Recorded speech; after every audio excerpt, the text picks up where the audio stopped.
Everyone, fingers crossed we should be live. I have the absolute privilege. Well, actually, before I start my introduction, I want to make sure that you guys can see this because I don't want to begin the big intro and then you guys not see this, not hear it properly, so on and so forth. So, yes, okay, you're all seeing it. Awesome. Okay, hello everyone, welcome. It gives me the greatest of pleasure to introduce the man to my right who has taken the time to come visit and actually come say hi, Modash. Thanks for inviting me. No, thank you. I appreciate it so much. Yeah, it is actually him. And we have essentially this stream is going to go until Ash is ready. Whenever Ash wants to go home. So I've got to keep it going. But we got a lot to talk about, as you can imagine. Just for those of you who are watching who don't understand what these streams are about. I love doing these streams to kind of dive into the life of this person. So in the past, I've interviewed people. Like I interviewed Maz on Monday very recently. I interviewed people who are still working at Jagex and there's some people who aren't at Jagex anymore.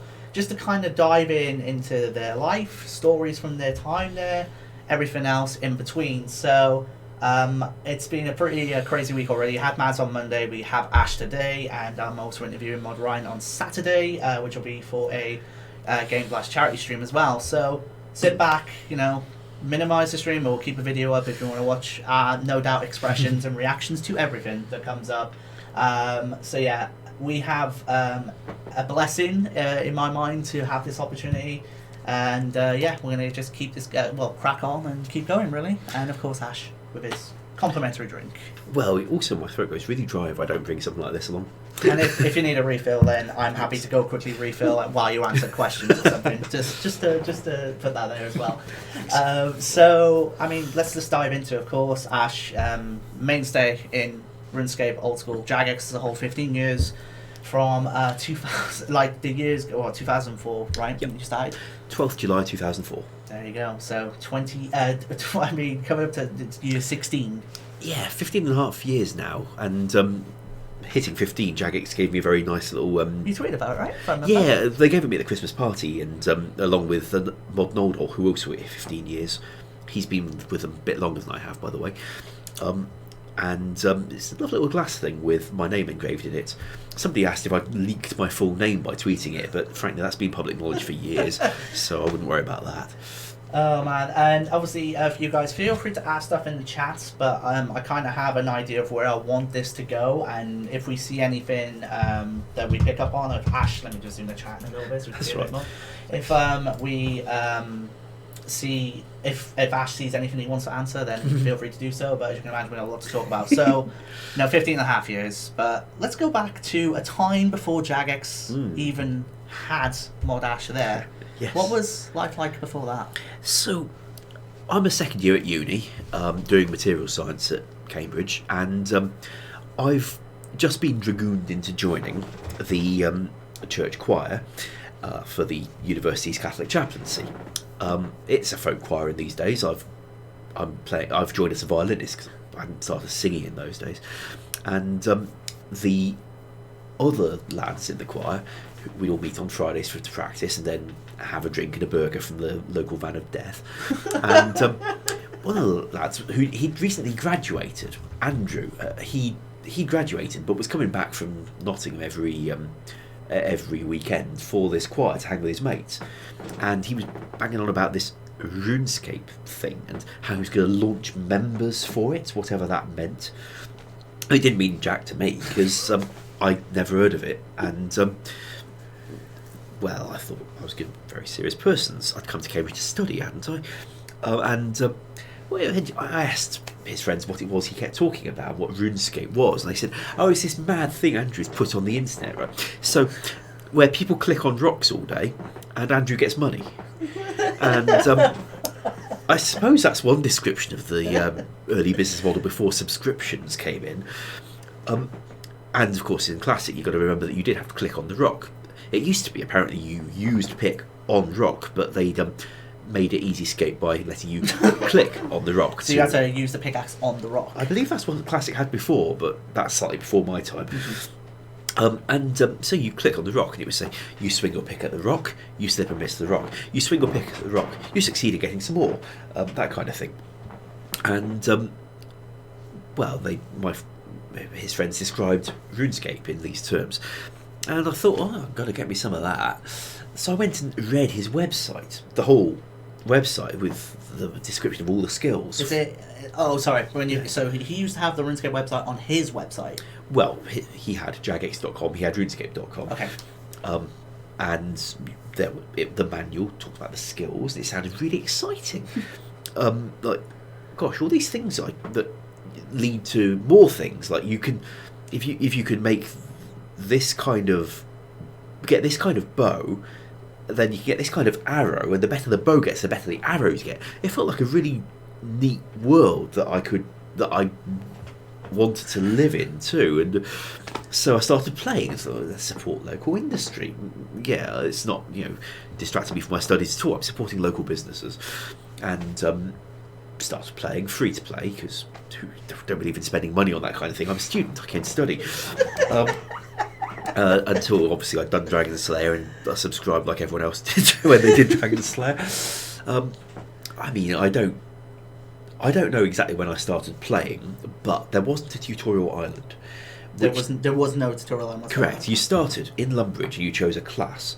I chose miner, and that meant I started on like level 5 mining, level 2 smithing, 3 pickaxe, and a pocket full of ore, which I didn't really know what any of it was for, but I wandered around, found things, did cook's assistant, as you do over the course of several days.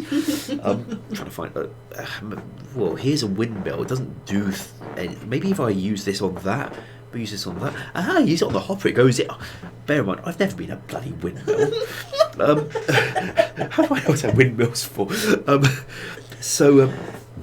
Yeah, it felt like fun, and all these stories looked exciting, and you got it felt like real achievement, working out how to just use the game, which was tiny, but it ran on fine on my laptop. Anyway, eventually I subscribed to support local business, and because members to come out by that point, etc. The thing is, we don't know the date I started because Jagex's records don't go before, I think, the 27th of February 2002. Yeah. Rune Day 1, basically, right? That's it. Yeah. The launch of members, where they basically didn't keep records before it. So I don't know when I started, but it predates that, and I'm damn sure there wasn't a tutorial island. And we can see from the news post that came out in like January 02, so I guess I started at the start of 02 or the end of 01. I don't exactly remember. And I didn't get any holiday items that Christmas. I'd have known that. So I think it's important to mention that obviously some people will be curious as to, do you play the game? I mean, you actually have that history of basically having an account that's almost 20 years old now, which is pretty awesome. I played continuously, certainly throughout the rest of my time at uni. Graduated with what I think was a deep expertise in RuneScape. And I did graduate. Anywho, but what I wanted for the final year was, oh my god, I could work for Jagex at the end of this.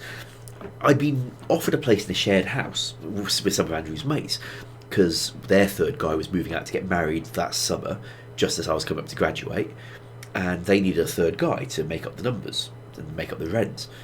And when I said, I guess I'll look for a job in Cambridge then, Andrew looked up from his Guinness, and I think it was Guinness, and said, well, you could try the support team at Jagex. It was like, suddenly I know what my vision is. I want this. I want this so badly. I spent the last many months of my time at uni, desperate to the moment when vacancies would open up, and Andrew would let me know it was time to apply, and I was so excited. I even got a stomach upset with excitement. I was typing up my CV. I found that PDFs were the incoming new format for sending files, rather than a Word document that might look different. PDFs were a thing, so I registered for one of Adobe's free making your PDFs services, where you could only do 5 and then they wanted you to pay. Oh, the free trial. Wait, yeah. And got that, and my CV turned into a nice PDF and sent it in. State of such high excitement. My stomach didn't settle all night, and It turned out when they got it, in those days they didn't actually have PDF viewers on all the computers by default.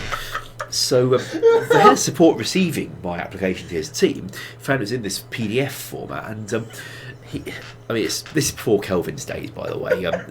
One of Kelvin's predecessors. He had to get permission to install a PDF viewer so that he could read my CV. I never came so close to just being dropped off the list, I suppose. But I got some references named, but Andrew said afterwards that he told the head of support not to bother checking my references because he'd met me. I wasn't a concern. It's a shame. I'd got a previous employer lined up, and the professor of physical metallurgy. I think he's Sir Harry Bodesia these days. Wow. He was Professor Bodesia then, but he was willing to give me a reference, and Jagex never asked because Andrew met me. I suppose in a sense that's a bit of nepotism because he, in a sense, influenced my application, and I got hired. I don't think people watching this are going to complain about that right now, if you want to be honest. I was at least qualified. Yeah, of course. Well, we're talking customer support, so in my interview, which I was so nervous about, I was at least able to identify, well, as one of your forum moderators, I am aware of your support needs and your community's needs from support. I believe this will stand me in good stead for delivering for them and for you. So obviously, just for it is important to mention you were, of course, you just mentioned it, you were actually a forum moderator. Were you a player mod at the time as well? Well, that's what we called them. Oh, I see. See, when the forums came back, I was posting a bit, giving answers to what I knew how, and I got picked as a player mod, which was moderating the forums, and I did a lot of that for my final year at uni, especially after finals when there genuinely was nothing to do except moderate the forums in the hope that it would stand me in really good stead for when my new job started. It's also how I met my wife, who was one of the mods too. Oh, what? Yeah. That's amazing. Yeah, that's how we know each other. Before I worked at Jagex, we were moderating the forums together. I love that. Yeah. I absolutely love that. Jagex has done great things for me without even intending to, because it's not a dating site, you know. It's not a dating site. No. So we did all that offline. Anyway, but why wasn't that in the 50th anniversary documentary? There was a section on romance, and people had met each other in game. Why the hell, in my mind, that deserved to have a moment in itself? Well, I'm definitely not the only one, but No, also of course not. I think players who met each other is a really sweet story. Our staff poaching the young ladies who've got into the game, on the other hand, you see how creepy that can sound? Yeah. Yeah, okay, yeah. It's just because obviously when you phrase it that way, that makes complete sense.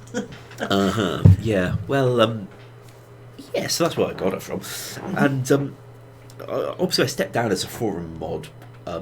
We'd been renamed to forum mod from player mod when the in-game mods were going to be player mods, and well, I'd stepped down because the head of support who was dealing with my application to join the company said it'd be best if I did step down rather than having the weird situation where there was a member of staff who was also a forum moderator as a player.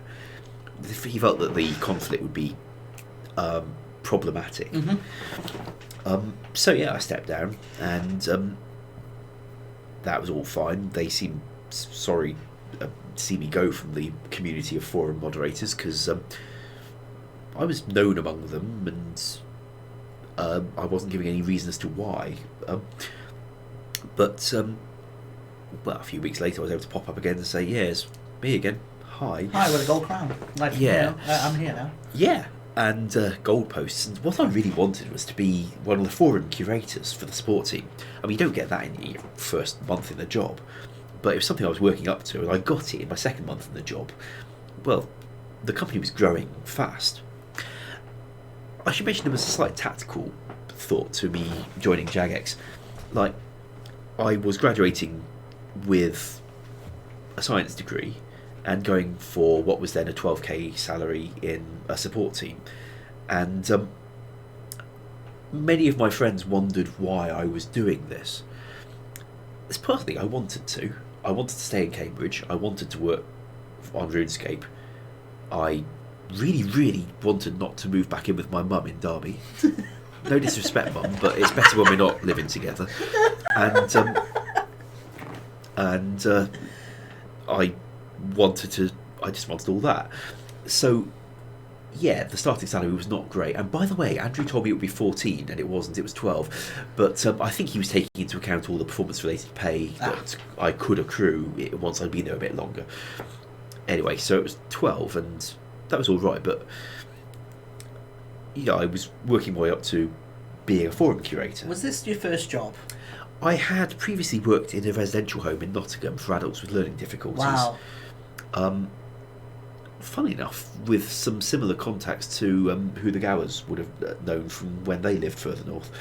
I think I was baptised by the same priest as Andrew. What? Nottingham Diocese is not that big a place. The priests rotate round, so yeah. And anyway, so I wanted to be a forum curator and eventually got it because the company was growing. And that's something I take into account when I was applying, because you get in on the bottom of a company that's looks like it's having a bit of a growth spurt. I figured there might just be the chance of field promotion. Because obviously they're looking to expand these roles, they're trying to upsize. Yeah, you're roles in there, open up. you have a chance to. Yeah. Indeed. And but ultimately, if I found I was going to stay in the support team for the long term, I'd have done it. But I'd have thought after a year, if I weren't looking like there was promotion in the offing, I'd bid farewell to the support team and Jagex and go find a different job. But I wouldn't have been qualified to apply for content for Jagex, not with my degree in something completely irrelevant. It's in material science and metallurgy. I don't use it, but I have an MSci. Anyway, I figured if I was in the support team for Jagex for a year and wasn't looking like there was a way up from it, then I'd probably hoof off if I wasn't feeling the love. But as it happens, the company was growing. That firstly meant that I got to be a forum curator pretty quick and loved it. I was sorry it only lasted a month or so, because What were the forums like back then? small but passionate and active, because Reddit wasn't such a thing in 2004. Social media hadn't become what it now is. Players had their own fan sites. I was fairly active on Tippet actually, but the official forums were a principal channel. The idea that they have been neglected, I feel, but also there are things that didn't exist back then. Adding more features to the forums in 2020 to try and lure people off Reddit and Twitter and Facebook doesn't make sense to anybody.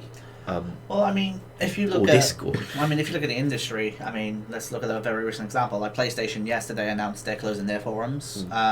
Forums these days are very tough to get right, and more so, I think, for RuneScape because of, I may be wrong, but as far as I understand, the underlying systems that the forums themselves tie into, that means that if you ever want to create a new forum for RuneScape, it's going to be incredibly difficult in that sense as well. Yes. Legacy stuff is harder to work with than making your own new one from scratch. So yeah, it was a community. You saw the same faces. You saw people troublemakers. You saw people who just tried to be helpful a lot. Sometimes successfully, sometimes not. Wannabe mods were, of course, a thing. Wannabe mods who got to be mods, that was sometimes a thing too. But yeah, it was lovely. I loved being a forum moderator. I spent a lot of late nights doing it, especially after finals, when I genuinely had nothing to do.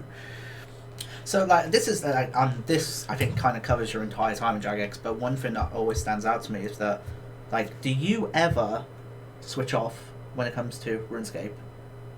As a game, not just including old school RuneScape, the brand and so on. Because to me, it seems like you're constantly switched on when it comes to if something happens, if needing to engage, and so on and so forth. I do switch off.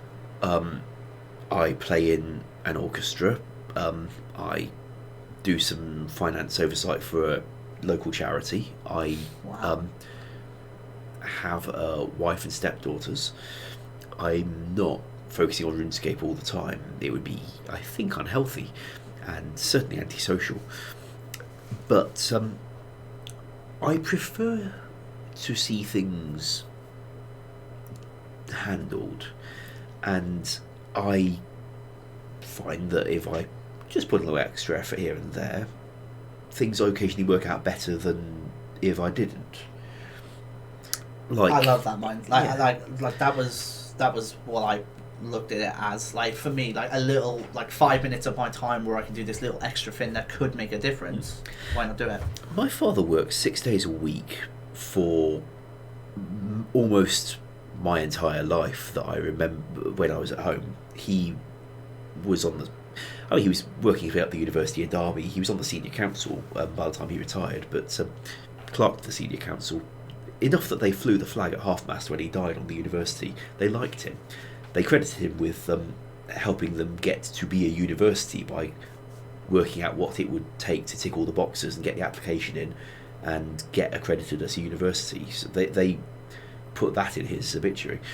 So I'd seen him working from dawn till late night, 6 days a week. Well, he'd come home early on Saturdays. And that is what work can look like. And he wasn't doing it because he'd get paid more. He did it because he wanted it done. I don't see another way of enjoying a job. And let's face it, I just wanted things done right. And it's not just even a RuneScape thing. I like to think that whatever I was doing, I tried to deliver. Hold yourself to a standard, right? Yeah, and most of the people I've enjoyed working with, people you've had on interviews, for example, they were people I'd see around the office. Like, Reach and I would often be in the office outside of hours. I was working on something else at the time, but I could see him putting out major fires in, well, what was then, I think, RS3. Yeah, he, so I know we spoke before, just before this. You hadn't obviously watched that interview, so like one example he brought up was the at the Point time punch. what the players called as in Reach. The example he brought up was at the time players called it the Crucible Max Cash Dupe. But obviously how you two were staying late, but obviously jumping on it, trying to get that sorted and stuff. Yeah, I mean, I just happened to be there doing something else entirely. He was there doing unpaid overtime. I mean, after he told me about the Crucible thing, we had a chat about, let's go have a look at the Duel Arena, why don't we? And fixed it. So, and it needed it. This was him working just out of passion, because he wasn't going to get paid more for being there dealing with it. He'd have got exactly the same if we'd gone home at 6 and come back the next morning. But I've always had people around me who wanted to go the extra mile. Now, putting in lots of hours does not always mean you're doing the right thing or the useful thing, but I do appreciate the passion where people can. Like Matt, when we all started out, there was no way he was being paid the extra hours to do live streaming from home. Or no one told him, hey, why don't we have regular live streams? He thought that'd be a good idea and he went and did it. And we work quite well with some of that. There's no less passion in the office today. I see people... Well, I could see jobs being put into the system on Sunday alongside what I was getting up to, and Ed's out there doing something. I could also see so obviously on Perforce, I could see when I was on there, like looking into or whatever I was on there for, and I could always filtered it by the most recent submits, and I could see your Eds, yourselves, Maz, and like those constant submits, and this is no way, like, you guys aren't being paid for this, but I get the impression it's done because there is a passion to get whatever you're working on done to the standard that you'd expect when you're doing it, right? Yes. And it's certainly not just me who I seem to acquire more attention for... Thanks for inviting me. But there's a lot of very passionate people in all departments back there. Anywho, yeah, that's where it came so from. I mean, and obviously we kind of went into it, and Of course. we talked about. Do you feel like, bringing up your dad? Do you feel like you kind of learned some of your working attitudes from obviously what you saw from him when you grew up? Slightly, although he was always a lot more in the background. I wasn't, partly because the nature of the job I got was more foreground. See, for the first 6 months I was at Jagex, I was very much in the background. Customer support doesn't need to have public name profiles. Like, what were the points? I'm just some guy reviewing your password request. You don't need to know whether it was me or Chris or Kevin or whatever. But eventually I got made upload manager. There was a big reshuffle at the start of 05 where Mod Mark became the chief designer running the content team, and Paul Gower, who had been doing that, was now focusing slightly more on the personnel management and design review and design review.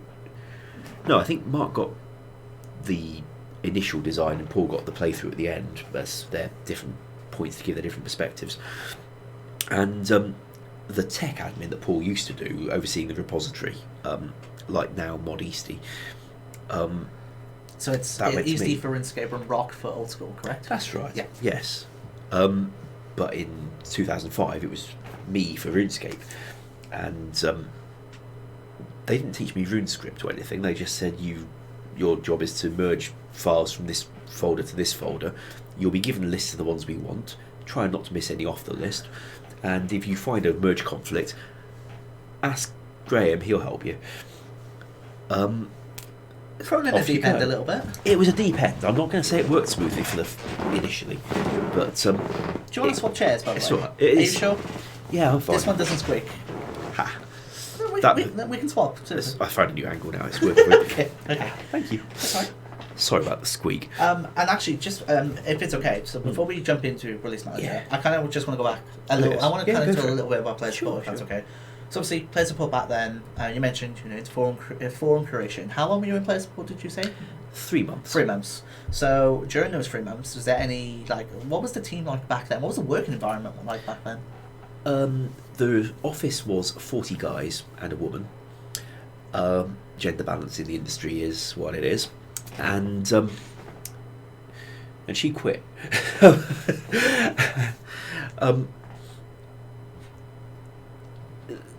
Most people were young. We're talking, most of the studio was people in their early 20s. Most first job out of uni, or most job, or not been to uni or whatever. But we were most in our low to mid 20s, and trying and struggling slightly with the expanding.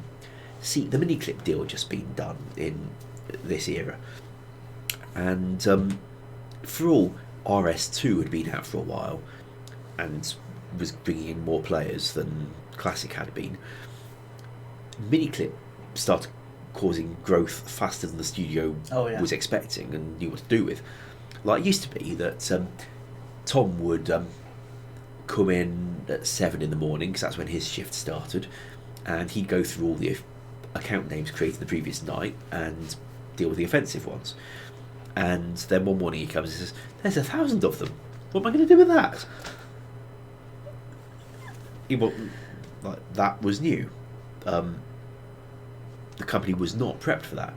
Let's face it, Andrew had not gone into this expecting to have a humongous behemoth of a product that's whatever we're valued at these days. The company was trying to expand kind of slowly, and one of the things Kelvin did when he came in to run the support team was he scaled up quite considerably, built an army and trained them, and trained people to train people to train people, so that it could perpetuate. It's a feat of management I'd have liked to see up close. There's a lot I could have learned from watching that up close. Anyway, he did it, and I was gone out of the support team by then. Yeah. But I'd have loved to see it done. Is there any stories or any random support queries you remember dealing with in the 3 months you were there? Oh, well, mostly about player called Cole Covered on the forums who was always turning up and posting, second guessing the forum moderators by trying to find any example he could of where they had not been consistent, and show that the whole thing was a sham, and that everyone was being messed around by these evil forum moderators. Conspiracies. Well, clearly the only reason why this mod would have done this and that mod would have done that is that this one really, really hates him. So that was escalated to me as a forum curator. I think I actually banned him from the forums for just not doing anything except this, but... Yeah. I mean, you're in a career, right? So, it's in your... Well, if I felt that the forum moderators were not treating him right, then I should have acted differently, but I felt they were treating him fairly, and if he wasn't going to... I tried discussing the goddamn game for a change, and not just turn up to say this mod's evil, this mod's evil, this mod's evil, bring down the whole system, revolution. Then what's the blinking point? Yeah, I agree completely. We're here for a blinking computer game. They tell me. We're here about a game that we enjoy, we play, and there are better things to do apart from trying to start a revolution by trying to target and so on and so forth. No hard feelings, Cole Covered, if you're still out there. It'd be like whoever the heck you are. Watching the stream or something. Well, for all I know, he might be, my boss. He probably isn't. My boss can spell. Incredible. Yeah. So, you mentioned 3 months in Passport. How do you go? Because, I'm trying to understand. Going to a release manager, nowadays, from what I understand, is you have to have that RuneScape knowledge. You have to know the file base and the product itself. So, how did you end up going from support into release manager? Well, I'd been through QA first. Should we go on to QA then? Well, it'd be chronological. Yeah, see, 3 months in support. Around that time, a member of the QA team was fired for gross misconduct. Really gross misconduct. I mean, there's gross misconduct is a common legal term, but there's gross misconduct when you're sending unsolicited nudes to the customers. Wow. So he was removed, and the QA team in those days, there was only 4 of them, so that's 25% down. We'd got Mod Noldor was head of QA in those days. He's still with us. One of the 4 people in the company being there longer than me. Ian, as in Mod Ian, in terms of longevity, Mod Ian was the longest serving, then Mod Mark, Mod Joe, Mod Noldor, then me and Mod Neil tied equal 5th on the same day. Anyway, in QA in those days, Mod Noldor was head of QA, Mod Mark was testing the projects, and a chap called Danny was dealing with bug tracking from player reported bugs.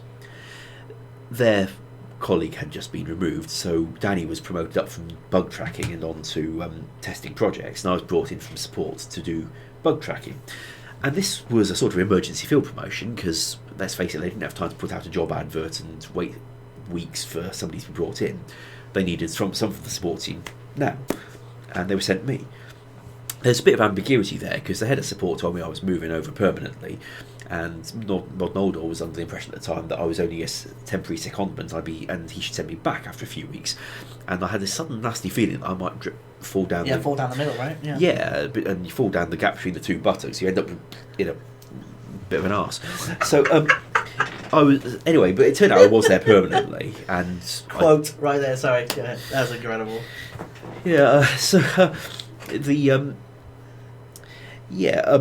I worked in QA for 3 months, and then Jagex's big reshuffle I described. I say big reshuffle, but having Paul doing the tech admin for Upload Manager and the personnel management for the content developers, and let's face it, I don't think Paul's ambition in life was ever to be a personnel manager, and he was also overseeing all the designs and trying to do a bit of programming on the side. There's a reason Spirits of Elid was in development for like 2 years. He just had too many other jobs.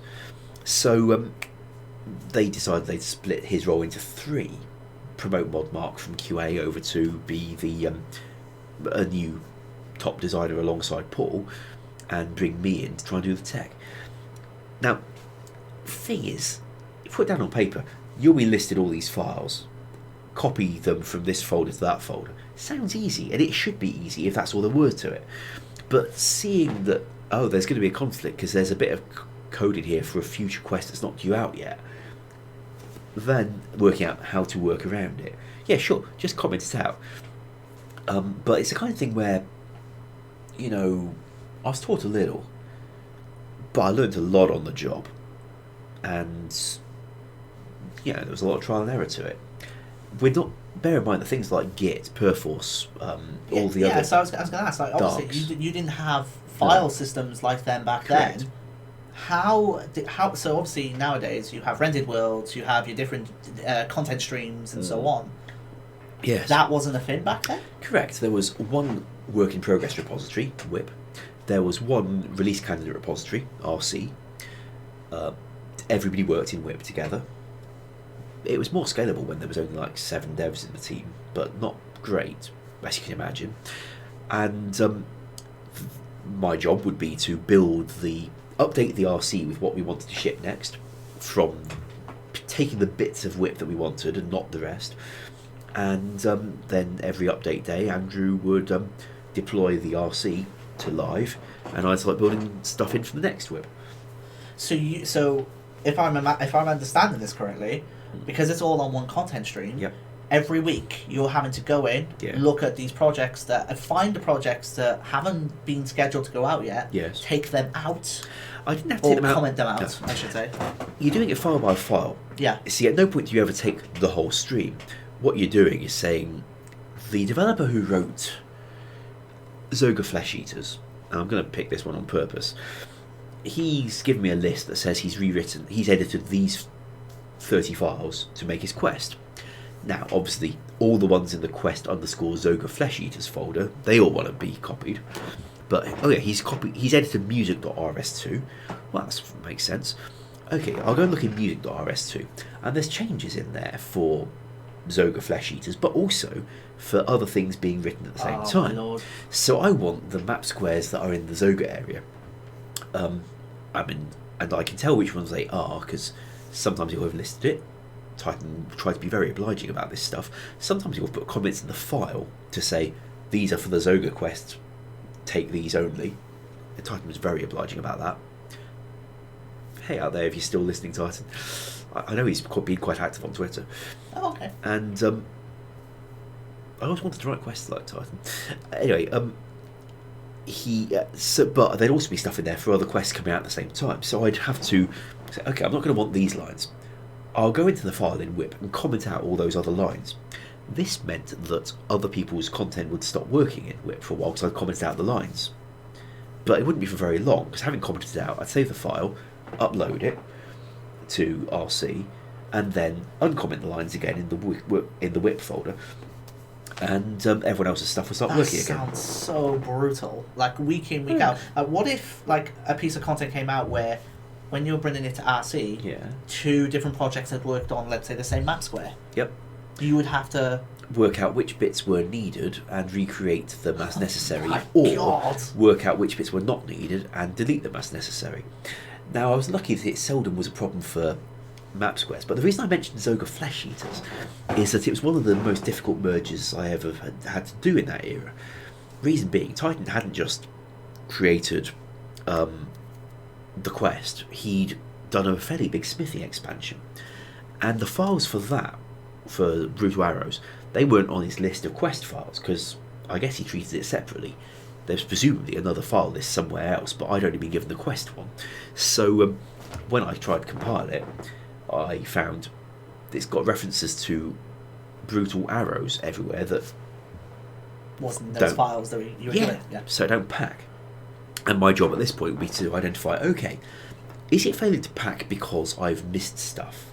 Or is it failing to pack because I've accidentally got a smidgen of somebody's future project in that I need to get rid of again?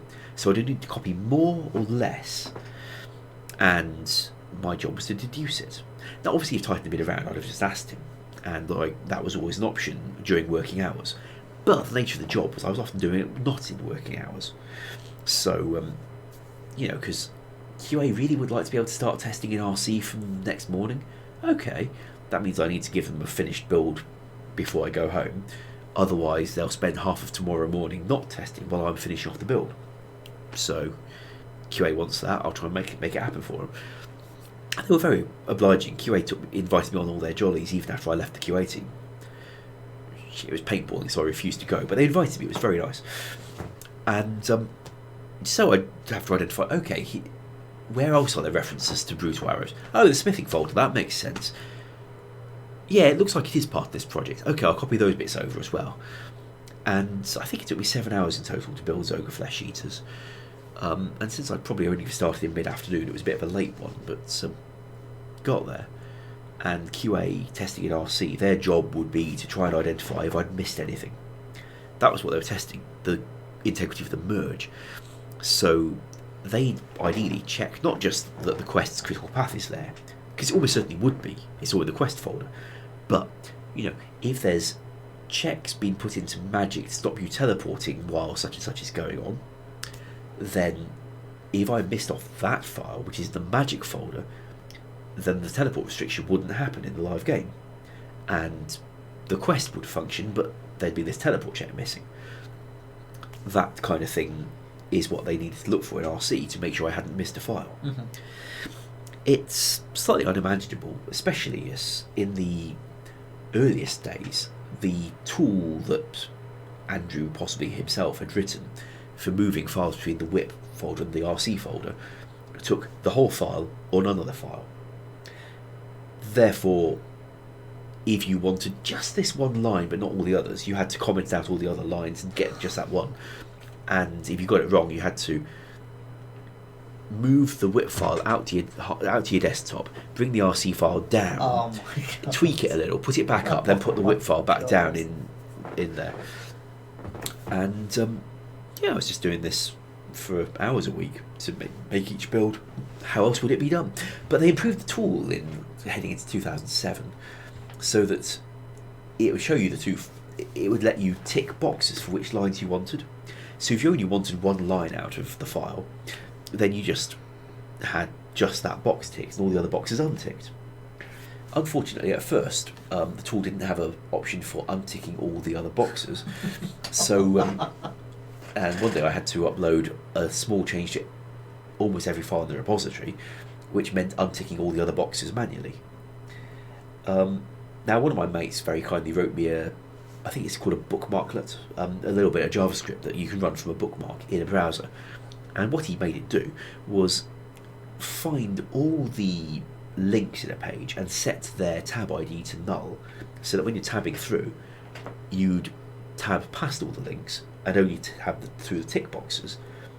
Therefore, I could do tab space, tab space, tab space, tab space, and space bar for the tick boxes without all the links being there too. And that meant that me uploading sometimes sounded like kind of to upset your microphone, and that way I could untick all the other boxes. Eventually upgraded the tool to have a box at the top for untick all boxes, and then the job got easier. Now, of course, fast forward to 2012, I think it was, we installed an actual version control system. Now every developer has their own work in progress place, rather than one that's got everyone else's work going on at the same time. Much better. Because you can imagine the conflicts where two people want to edit even the same file. Yeah, so I kind of spoke with Maz about this, and actually just because I can see Maz in the chat, I need to give Maz a special shout out because Maz actually brought Ash here from Jagex. She actually drove to Jagex and brought him here. So if everyone can please say thank you to Maz, because this probably wouldn't be happening like this if it wasn't for Maz. Yeah, so, thanks Maz. Thank you, Maz, so much for that. Just going back to what you said about the files. So we kind of talked about this in Maz's interview. So I presume there were times when someone may have broken login in WIP, and what happens then? Anyone trying to test their work can't until they fix it again. It was considered jolly bad form to have a pack error on login without fixing it immediately, or a bug that just stopped login. So the worst thing to do really would be pack either before you go home and not check it, or before you go to lunch and not check Correct. it. Correct. Yeah. And another cardinal sin was to keep a file open, because only one person could edit a file at a time. That's how the tools were set up, so you didn't get weird race conditions. So if you open login.rs2, then no one else can edit it. If you create a bug in login.rs2 but keep the file open on your computer and go for lunch, no one can fix it. And I mean, people would jolly consider it when they could be, but sometimes people would be probably doing something quite difficult, and fixing it was not an immediate thing. It might take a few iterations, and the team aimed to be patient, because what else could you do? And next time it might be your problem. But it meant that one thing we often did was find, I want to edit a commonly used file, but someone else is editing it. How long do I have to wait before I can do my code change? You don't know. So you send an email around the whole team saying, can I borrow login.rs2 please? Can I borrow music.rs2? The skill guides is another special problem. Things that everyone's going to want to use. And one day I sent around an email that was that got their attention all right. The header was just death, all caps, 3 exclamation marks, death. And the text of the email simply said, can I borrow death.rs2 please? She'd try to clickbait them into looking at it, and then that means they would reply. I think Titan did reply to say it was the first time he'd been scared by an email. Death. I just wanted to edit the file. Amazing. Yeah. So, I mean, were there any fun hiccups that you can remember when you move something over from WIP to RC? It goes over fine, but was there any oddness that come up that you can remember from projects? Well, there was one case where I think I'd been handed a bit of a shitty stick for this one. There wasn't a good way of dealing with it. But it was the launch of construction. Now, construction has an estate agent in Varrock. The estate agent has some custom scenery in his house. This was being developed at the same time as the Varrock graphical improvement. Oh, God, okay. So I knew, okay, I need a updated estate agent building in this town that's been graphically overhauled beyond all recognition. But at least the layout stayed. So that's not so... So the map editor tool was capable of some copy and pasting. And, well, I got the estate agent's house uploaded into RC with the estate agent in it, without getting the rest of the town. And while that made sense, it had this drawback, which is that it didn't look like the rest of the town. And an artist looked and said, "Oh, yes, it's been uploaded wrong. Ash has clearly made a mistake." So, excuse me, you wanted an estate agent house? Here is an estate agent house. What's it meant to do? Well, you only meant to take the estate agent's previous version before the graphical improvement. And where is that? Well, it used to be in WIP, but there's been a graphical improvement. So the artist had to kindly make me a version of that map square that had the estate agent's house, how it was meant to go out. And then I could upload that. And they did it. I mean, they were very helpful. And what else were they going to do? But it helped. Kind of, I mean, obviously the significance behind it is like, it's very important for that. So, well, like, sure, it wasn't how it was meant to be uploaded, yeah, but I honestly don't think there's much else I could have done. No, because you did what was, as you mentioned, like the way to make your job better at the time was a list of everything, the associated files of the project. Yeah. So you can do your job, but going in and obviously moving that over to RC. So yeah, it was, as far as I knew, it was like estate agent's house is full of custom scenery, still is. So Matt said, remember the water level in the Cafferby fishing shop? That was a giggle. Oh yeah. Now that one wasn't exactly a upload problem. The thing about the map editor tool is that it's been designed very much around making RuneScape maps. So hills by default have Perlin noise to generate the random hills. It's like a fractal algorithm or something.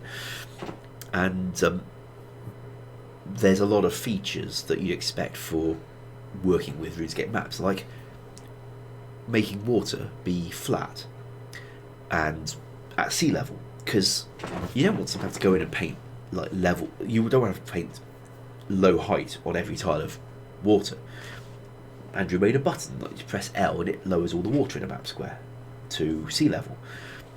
Trouble with the Catherby fishing shop, and indeed Catherby's Water Obelisk Island, is they've got bits of water on them that shouldn't be at sea level, because the water obelisk is raised on an island, and if you press the L button on that map square, then the water bit of it goes down to sea level, and you get a really big trough with the obelisk falling down it.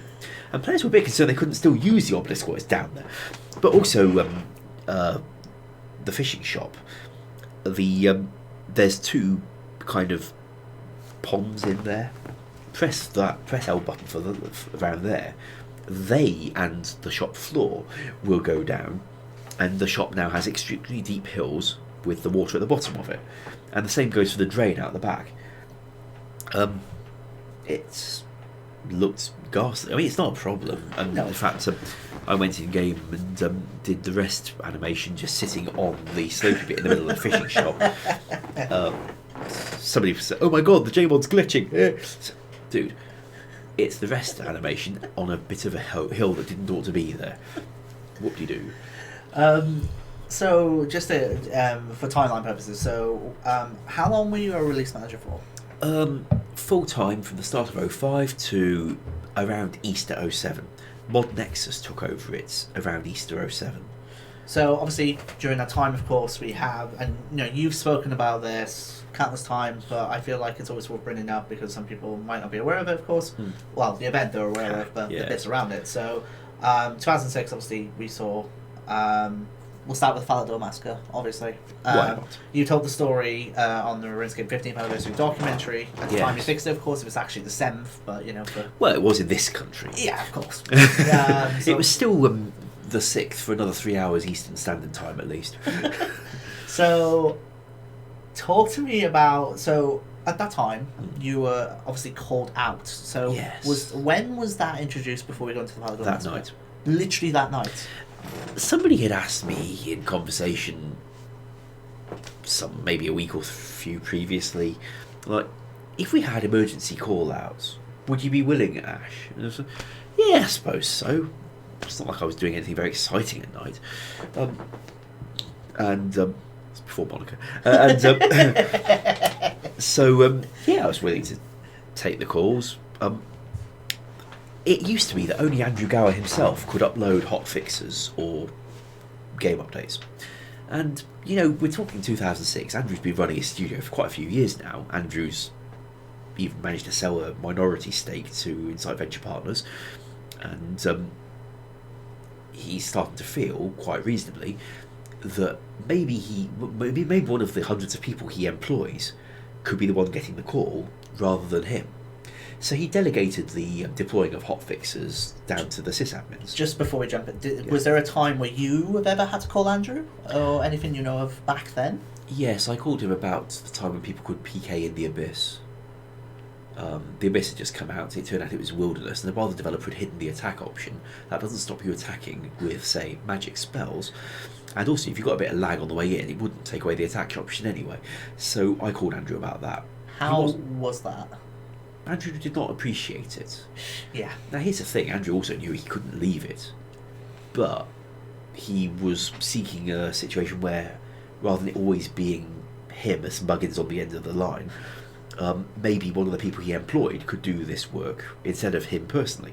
So he delegated the deploying of hotfixes down to a sysadmin who was willing to be on call. And the preparation of the hotfixes was already something I had the skill set to do. So instead of calling Andrew, the sysadmin would deploy whatever I produced. Anyway, so the support team called the sysadmin that night to say they'd got reports and they had witnessed it was definitely happening. Big problem. People killing each other in Falador. And the sysadmin spoke to Andrew about it, and Andrew, by phone, in the night, and Andrew confirmed, yeah, that sounds plausible, go and deal with it. And the sysadmin phoned me. I guess Andrew must have given him my number. Well, the call began with, "Hi, is that Ash? Right, yeah, we understand you said you'd be willing to do some emergency call-out work. We've decided to go ahead with that plan. Are you available at the moment?" And frankly, I didn't actually know who it was. Didn't recognise the voice. So I said, yeah, okay. Meet you at the office? He said he'd come and give me a lift, so I gave him my address. And got up, got dressed, went outside. Still didn't know who I'd been talking to. So I was just standing there on the side of the street, in not the fancy end of Cambridge, by the way, looking around at passing cars like possibly the world's worst prostitute, and until eventually a car pulled over and picked me up, and oh, it's you, Mod Slake. Well, that made sense. Having identified who it was, went to the office, and well, I identified what was going wrong, worked out what I could do about it. Slake suggested, you want to test that before I deploy it? Yeah, alright. So work out how to test it. Bearing in mind, by the way, POH is still quite new. I didn't know all the ins and outs of it very well. So obviously, visually, the bug is kind of documented. However, if you don't mind me asking, what specifically was going on to cause the bug to happen? I know obviously visibly people kind of know the story and so on, but what did you see that was making the bug happen? If you were in a house and combat mode, PvP combat mode was meant to be enabled, it set a variable on you saying, "I am in a house in PvP combat mode." If you left the house, the developer intended that the variable would always be unset. He did not catch all the ways you could leave a house, therefore the variable stayed set, and in the combat code he'd checked, have you got the variable set saying you're in a house in combat mode, then you can attack people. This was not backed up with checks for, are you in a house? So it's missing in area, house. Yeah, now PS, in area didn't exist. Oh, okay. Yeah, Andrew created it as a response to this bug, because he realised, actually it would be quite hard for the developer to write that check. I'll make a thing where he can do it more easily. So how did you write it? Well, while we couldn't check what instance the player was in, we could check that they were in an instance. So that takes out 99% of the places where there's a problem. Because if you're in an instance, most instance content as of 2006 was solo content requests. So even if you got into one of those with this variable set, you ain't going to kill anyone, there's no one there. There were... no, I don't think we had a lot of multiplayer instances back then. We just hadn't used it for that. So a check for has got the variable set and is in an instance. Dev could have done that. Didn't think to, because the dev took the view that if you're outside a house with the variable set, then doing extra checks at the time is masking the problem. What should be done is to identify how the player got out with the variable still set and fix the problem properly. And I respectfully disagree. I believe that the right thing to do is both of these things. So if the player's outside with the variable still set, mitigate the symptoms by not letting them bloody kill people. But maybe throw an alert to the error logs so that in the morning a developer can come in and see, players outside with this variable set. Better look into how they did that then and investigate it properly. That's perhaps where the balance would be, rather than saying all symptoms can continue unmitigated until the exact cause has been found.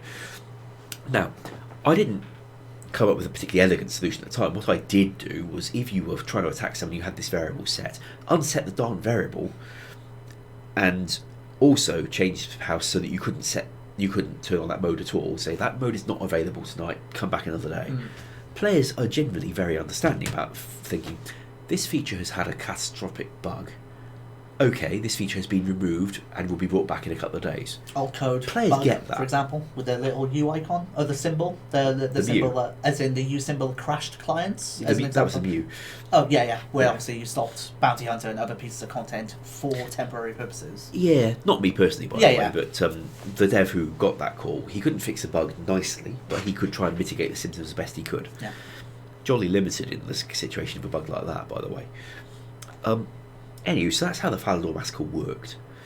Anywho, I didn't come up with an elegant solution, but I carved out the ability to turn on the mode, and carved out the ability to do any PvP if you had turned on the mode, and there we left it. Next morning, it was the talk of the office. The most exciting thing that ever happened, basically. Up to and including Andrew successfully selling a minority stake to Inside Venture Partners. This was everyone buzzing about it. And by the way, demographics in those days, Jagex was still mostly a bunch of youngish men. That's the gossip. The water cooler chat was what we were into, not football. Yeah, I felt like I'd really done something exciting there. Andrew, in his retrospective thoughts, decided he'd create a new thing like in area so that developers could do more accurate checks for what instance someone was in, and also another command to tell us what coordinate was copied to make this bit of instance, so we could see for sure this is definitely, it's not just this is a house, but this is that particular tile, which means that I can check that it was, say, in a chapel in a house. Andrew created a few more things in the engine to help stop these things happening again, and we still use them. I mean, yeah.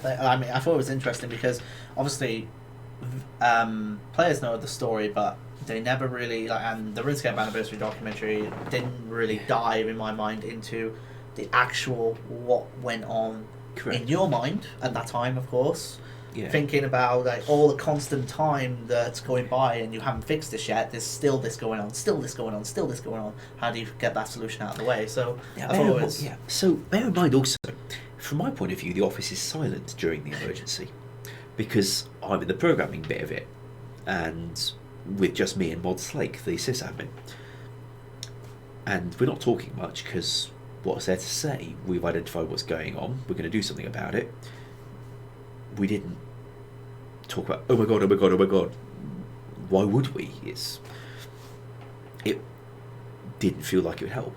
Now, I'm given to understand by former colleagues who worked in the support team that that things were very different there.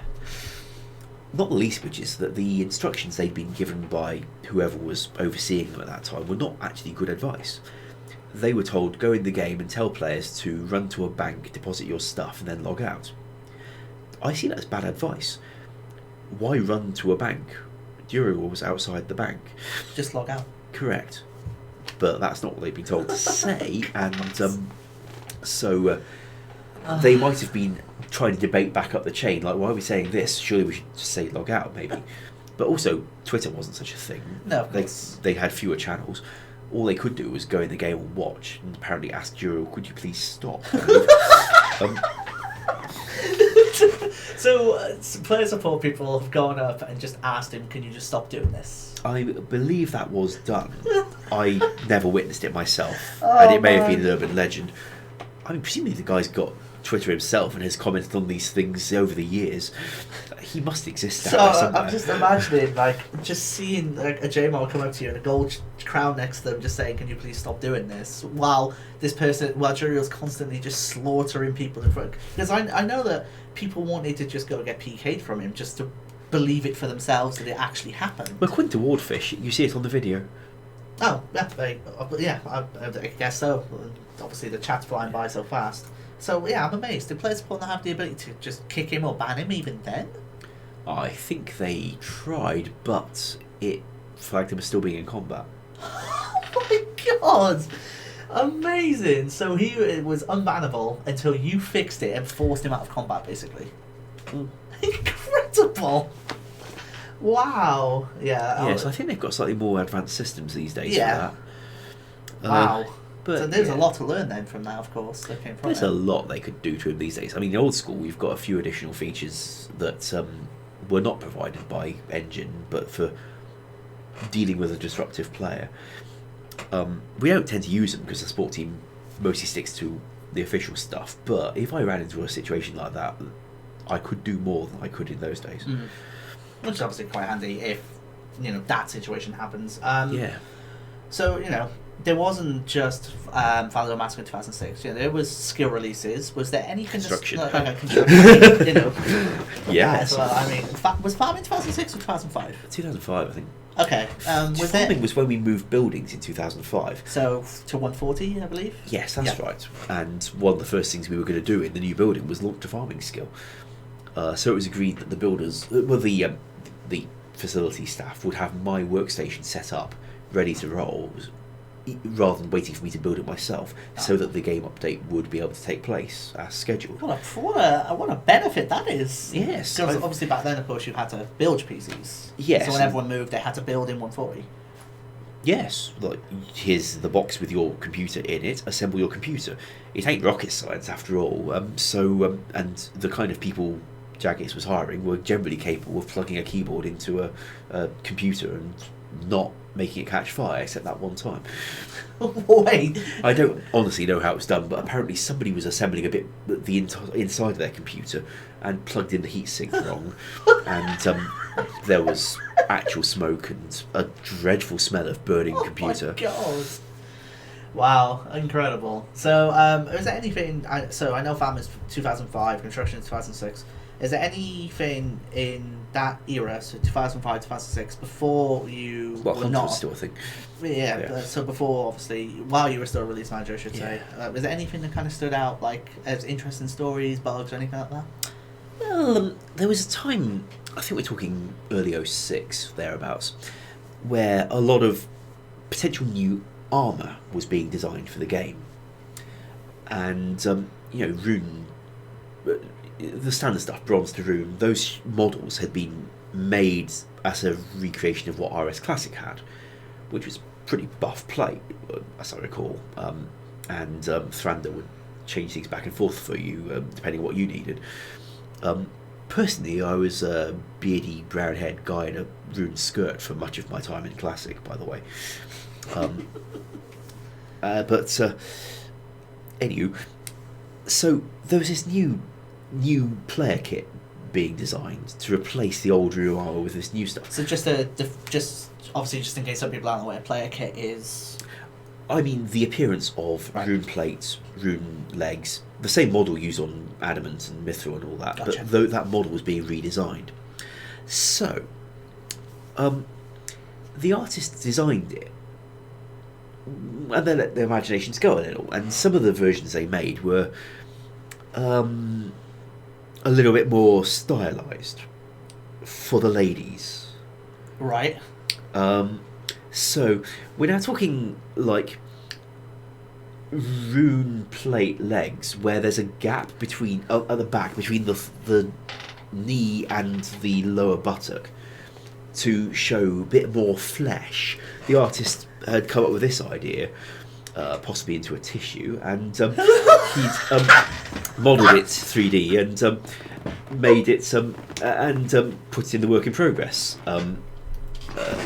Sorry, you got me there. We got me big time. Oh my goodness! I think I got them too. You didn't see. Well, there's no way I was going to go any other way. So, anyway, I wonder if my boss is watching. So these models were knocking around in the repository, and I wasn't just uploading for the game. I was uploading some stuff for the website as well. And I accidentally uploaded a picture of a woman in the new rune plate. And to the website. I forget how I misunderstood that one, but I did it, and the players saw it and thought it was a bit raunchy. Like,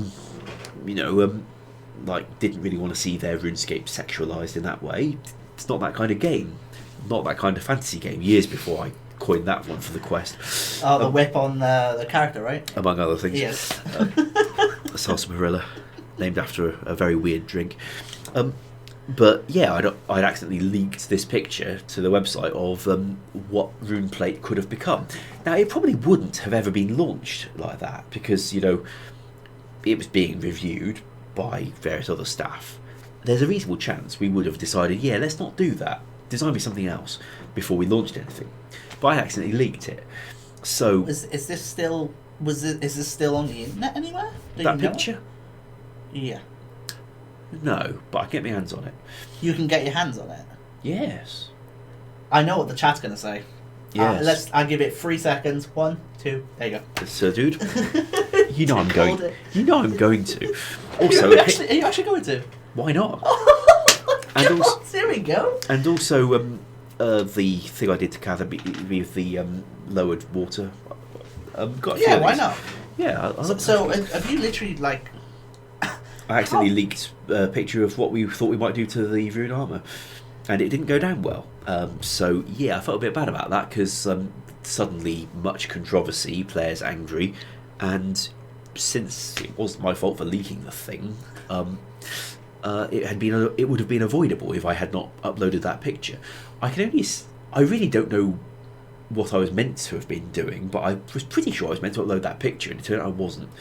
I mean, you've leaked that. I've leaked next gen. Frankly, I've seen people wear more revealing leggings in Cambridge down the street. We're not talking full assless chaps, but nevertheless, there was a slight moral panic, and to go with this, it got a little worse because in the picture, the woman is holding, it's a spear, which is a huge bone. It's the bone spear. She's got a big bone. Anyway, so that's a thing. But also, to compound it, around this time, we launched Keldagrim. And Keldagrim came with the dwarf outfits, the miniskirts and the like, and the crop tops, because they're dwarf kit, and it's a bit... And players saw this in the context of the thigh pic, I suppose, that had been leaked, and considered, oh my god, Jagex has launched miniskirts. They're clearly sexualising the game, with their whole 5 polygons per model. Coupled with the fact that one of the miniskirt models had a bug. It hadn't been labelled for animation, so when you animated it stayed still. If you walk, that was fine because you're walking in it and it just follows you, and that mostly you get away with it. That's how it passed testing. But if you say jumped, so our joy jump animation where you flashed your bare legs, and at the top of your legs, you know what's there, right? No, so nothing, because we save polygons by not modelling things that players can't see. So there was a big nothing between the two legs, just a gap. But there really isn't one. So that's there, but at a glance, because it's in a fairly fast animation, it looked like a kind of dark trapezoid shape. What I'm enjoying the most right now are your sound effects to go with this. You don't because obviously you're literally doing the sound effects as you're doing the animation play out, and I appreciate that so much. Did Matt tell you his surgery story? Yes. Did you do the sound effects? It's better with the sound effects. He did the sound effects on the interview as well. Like it was one of the first times I ever spoke to him. So I basically met him as we were by a stream room waiting for a meeting, I think, and he kind of introduced himself properly, got to speak to him properly, and then he decided to just dive straight in and tell the story about how he had to snip. So yeah, in classic Matt style. Yeah, I mean the sound effects got better the more he told it. By the way, yeah, I mean, absolutely. I think they're all genuine too. But it was becoming quite a performance art, and I encouraged him to do it at every opportunity too. And he also did it to Alex, or Curse, I should say, Mod Curse. It's one of the first things Matt ever said to me. So he clearly took your advice and decided to just go with it as well. Because why not? Well, I think he was going to anyway. Oh, absolutely. Like what? I mean, but it's I Matt. would occasionally go to some trouble to help it come up in conversation. The topic, I mean. So, anyway, so there is another aspect to this. Now, along with redesigning the plate legs, plate bodies, and I mentioned this one to Maz on the way in. She said she'd almost forgotten it, but she remembers it now. So there was some discussion as to if a real live woman were to wear the new model of plate body, which is rather lower cut than it had been previously, would her nipples be showing? And the head of QA said they would be, if a woman wore such a low-cut top, her nipples would be showing. And the head of art said, no, they wouldn't be, because nipples aren't there, they're a bit lower down. And these two grown men bickered for a little while about where the nipples are on women. Now, at this point, Maz comes trundling by. I had a feeling it was going to involve Maz. And Okay. one of the other staff from support, another woman who went on to be an artist for us on Funob. And Maz, Laura, can you weigh in on this, please? If a woman wore that top, would her nipples be showing? Because he says they would be, and he says they wouldn't be. And the artist explained, yeah, see, I've been on these classes, and they teach you that if you draw a construction line diagonally, like from the shoulders downwards, then where it crosses some other line, that's where the nipples go. And the woman looked at us all and just walked off without a damn word. And now, the thing I liked best was not only that the artist was explaining how he'd been on a course that teaches you how to draw diagonal lines and thus you find the nipples. Yeah. But the head of QO was saying, no, mate, look, mate, I've not been on a course, but look, see, I've a picture of my son on my desk, right? Somewhere along the line, I found out where nipples are on women, right? And I've seen some, and I mean, he'd fathered a son. Of course, he'd somewhere along the line seen nipples. And his justification was because I brought a child into the world, I know where a lady's nipple is. That is his argument. As opposed to the guy who'd been on a course and learnt about construction lines. Now, I have never been on a drawing course, and it shows. But oh my god. Anyway, so we didn't use those designs for the plate stuff in the end, and I think it's for the best. It's another reason I like doing this interview in person, because I don't think we'd get the same kind of... If it was just a voiceover, I don't be able to do half to an extent, but I don't think we would have the natural flow. Yeah. Obviously, with doing something over the internet, there's that delay between you talking and I wait and so on. So yeah. Yes. So thanks for inviting me. Well, I mean, like I told you, and I need the chat to know this. Obviously, the time we have, we go on for until Ash is done. There's no, like I said, there's no way we're going to get through everything. But if Ash wants to do more of these, it's totally his decision. Then I'm happy to accommodate for this. Well, let's assume I don't get asked to. Please stop talking about all the sex stories that have ever happened around Jagex. Yeah, but it's the old days, right? I mean, they are, and I honestly don't think that it's current gossip. Yeah, of course. I mean, the guy who got fired and created my big break into QA in the beginning, I think he got another job remarkably quickly using his QA experience from Jagex to become head of QA somewhere else. So, there's karma for you. But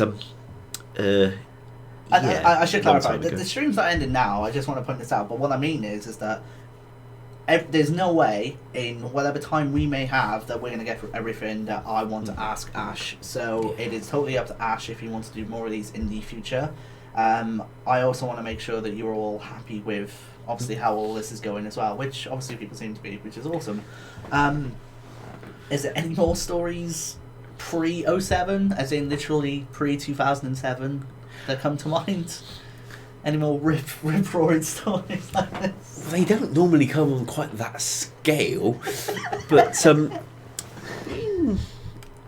don't know. The Desert Treasure development, you've heard this one before from...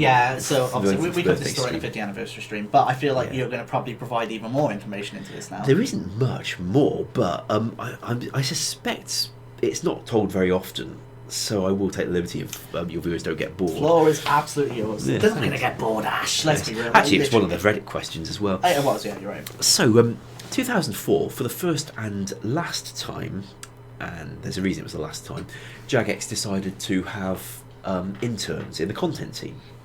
Now, the trouble with the content team is you're working in an in-house language, which means you need a fair bit of training before you can do anything. Mm-hmm. And even then, you need a bit of supervision, because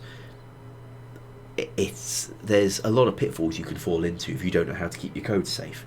Things like, I've set a variable when the player went into the house, I've tried to clear the variable when the player comes out the house. Why wouldn't that be safe? Well, Juriel knows the answer to that one. But as a new developer, you might not think of it. So, anyway, we got these interns, and most of what they produced was pretty darn good. Now, Any specific examples? okay, well, Thunder Miscellanea is... Franz Miscellaneous from Intern. Yes. He wrote Edgar's Ruse and Throne of Miscellanea. Now, Edgar's Ruse, to me, is nothing much to write home about, but nothing really wrong with it. No. And, I mean, we found a few bugs over the years, but it was a damn decent job for a complete newbie. And he went on to write Throne of Miscellanea. And I think he knocked out Troll Stronghold as well. Okay. Which might be why it's got some unusual design, like the decision of whether or not he killed Dad. I don't quite know why he did it, but there's nothing wrong with it. It's just a bit odd in context. Anywho, so that was from an intern. Then there was another one who, Mod Raoul. Now, he was a genius. He wrote Tybor One-Eye Trio and Monkey Madness. And I'll specify, he was a genius because he came up with Monkey Madness, which is mind-bendingly different to anything we've done before. Very creative. Yeah, I mean, if you look at that timeline, it is a completely different quest compared to everything else. Yeah. Now, his... he was studying computer science at Cambridge, and he knew object-oriented programming. And RuneScript is not for object-oriented programming, but he chose to do it anyway, although it was object-oriented. This means that his code is remarkably hard to follow, not because it's of anything specifically wrong, but because he's got, the trigger calls a method in another file that sets something that works from a method in another file to check whether it's allowed to. And to follow his code, you're jumping between so many different files that you might reasonably forget where you started and where you were trying to get to in the first place. Yeah, because I've always associated, like, based on on the occasion I've dipped into RuneScape, like, correct me if I'm wrong, but everything like that the server handles for the quest, you kind of keep in one file just to make it easier to go in that file. Also, because I would not perceive a reason to jump out of the file. Yeah. I mean, there's times when splitting your code off somewhere else makes sense, but take the player equips the sigil, is teleported to an arena, gnomes and demons spawn, and the battle begins. When I was a newish dev, I tried to read that code from the clicking on the sigil to the spawning of the demon. Couldn't do it. I just couldn't follow it. And he made it work. It had bugs, by the way. New developers will do that. The fact that you could teleport out between getting to the arena and the demon spawning, and lo and behold, wherever you teleported to, say Lumbridge, the demon spawned along with the gnomes and wandered around a bit, and so yeah, you could make a jungle demon turn up in Lumbridge. The same went for the monkeys in that quest that would drag you to jail if you were seen in the town. You teleport at the right time, say to Ardoin, they'd turn up there, and he hadn't gone to quite enough trouble to make them remember who they'd come for, so they'd find somebody who was not disguised as a monkey and was not in the long grass, and figured, oh yeah, this will be the person I need, I'll take them back to Apatol and poison them and put them in prison. So some poor sat post on the forum was like, Jagex, after the update, I was wandering around Ardoin doing some thieving, and suddenly a monkey took me away to prison and poisoned me, and I died. Yeah. Now, nevertheless, the guy was proper genius to come up with it and to implement anything. But one of the things we regretted is that he hadn't taken slightly more of the advice from the dev who was overseeing him, saying, no, write in a straight line, please. He explained to me once how he studied real programming and was going to get a degree in computer science, and that was real programming. And regretfully, I probably shouldn't get my hopes up too much about promoting from QA to content myself, because I wouldn't have that kind of background or training, and therefore I probably shouldn't hope to become a content developer. Well, he was wrong about that. Oh, he was pretty wrong. Yeah. I On think the he other was very hand, wrong. he sold his first startup in Silicon Valley for a few gazillions and is very happily making another one. So fair play to the chap. He is a good programmer and a very good designer. He was wrong about me becoming a content developer, but I think we can probably let that one slide. Yeah, I mean, you know, if he looks, well, I don't know if he could even be watching, who knows? But I mean, you know, if you don't, maybe he reads up about what you've now done in 15 years, and maybe he's like, kind of regret saying that now. Who knows? Well, he had every reason not to expect me to become a content dev. After all, Jagex could reasonably have had to do quite a lot of training of me. And actually, I do want to get there because I'm actually Yeah. fascinated to find out how you got there. And it does make sense, but at the same time, if you have that drive to get there, I don't think personally that you should try and, as that person should try and put you down for that. But you know, well, I think he was just trying to manage my expectations. fair enough. Fair enough. But also, nobody really saw the uploader route turning up, because that wasn't a thing in his day. Paul Gow was still the only person doing uploading. So the idea that I'd be put in the content team and given access to the code base, but not taught to read RuneScript, and then left for 2 years to learn quite a lot of, learn the language by osmosis, he could never have seen that opportunity opening for me. Okay, I mean, look, let's face it. As I've occasionally said, Jagex has given me opportunities I couldn't have even imagined or asked for, because they wouldn't have been in my consciousness. But the great thing about being the uploader is every day you're seeing old code, new code, fairly decent diffing tool to help you spot the differences between them, and you know what you're trying to upload. Like, say it's a fix for some bug, you can see the buggy code and the fixed code. It's amazing how fast you learn. That's how I learned. Yeah. So, like, when I learned, you can do it. Like, I learned RuneScript. It was initially through Tap, and people take the time out to kind of explain the basics. But I actually learned from having Perfos open, and I would look at like a live bug that we've now fixed for the next update, and I would just look at a diff, and I'd see, oh, okay, this is what it was, and this is what they did, and I just kind of learned from that. Yeah. And that's actually how I did it. Yeah, and it wasn't my first programming language I'd seen. I mean, when I was a kid, my parents had a BBC Basic Model B micro with a 5 1/4 inch floppy drive. When floppy disks were floppy, by the way. These days, people see a floppy disk and they think somebody's 3D printed the save icon off Windows. Matt told me that. Amazing. And but they'd also got a book of Teach Yourself BBC Basic, so I did. Didn't have siblings, didn't get out much in the evenings. Taught myself BBC Basic. Advance to university age, the materials department's using Fortran version 77 for simple modelling work. Needed that for a project. Learned a bit of that off a website. Wasn't hard. I didn't do a huge amount with it, but a scripting language is not unfamiliar to me, even in 2004. So RuneScript, especially as it's got a developer manual listing what all the commands are and what they do, and you can see how different features are done.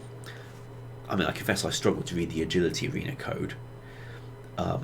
As in the one in Garamja? Yeah, that one. I mean, I couldn't read it in 05 when I first got in the code base, but I can. I think it's bad that I was able to figure out which exact Agility Arena you were talking about when you mentioned that. Because you literally just said an Agility Arena, but like that could be presumably other ones as well. Well, we're talking 2007, yeah, actually, so there actually right. weren't. Oh, fair enough. Yeah. So, just going back, because I've just going back very quickly. So obviously, interns, had come up with these quests you've mentioned. Done a great job. Yes. We move on to Desert Treasure. Desert Treasure. What happened? The developer didn't really understand a few things.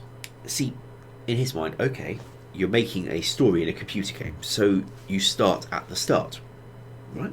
Yeah. Therefore, on login, you are at the quest start point, because he's teleported you there.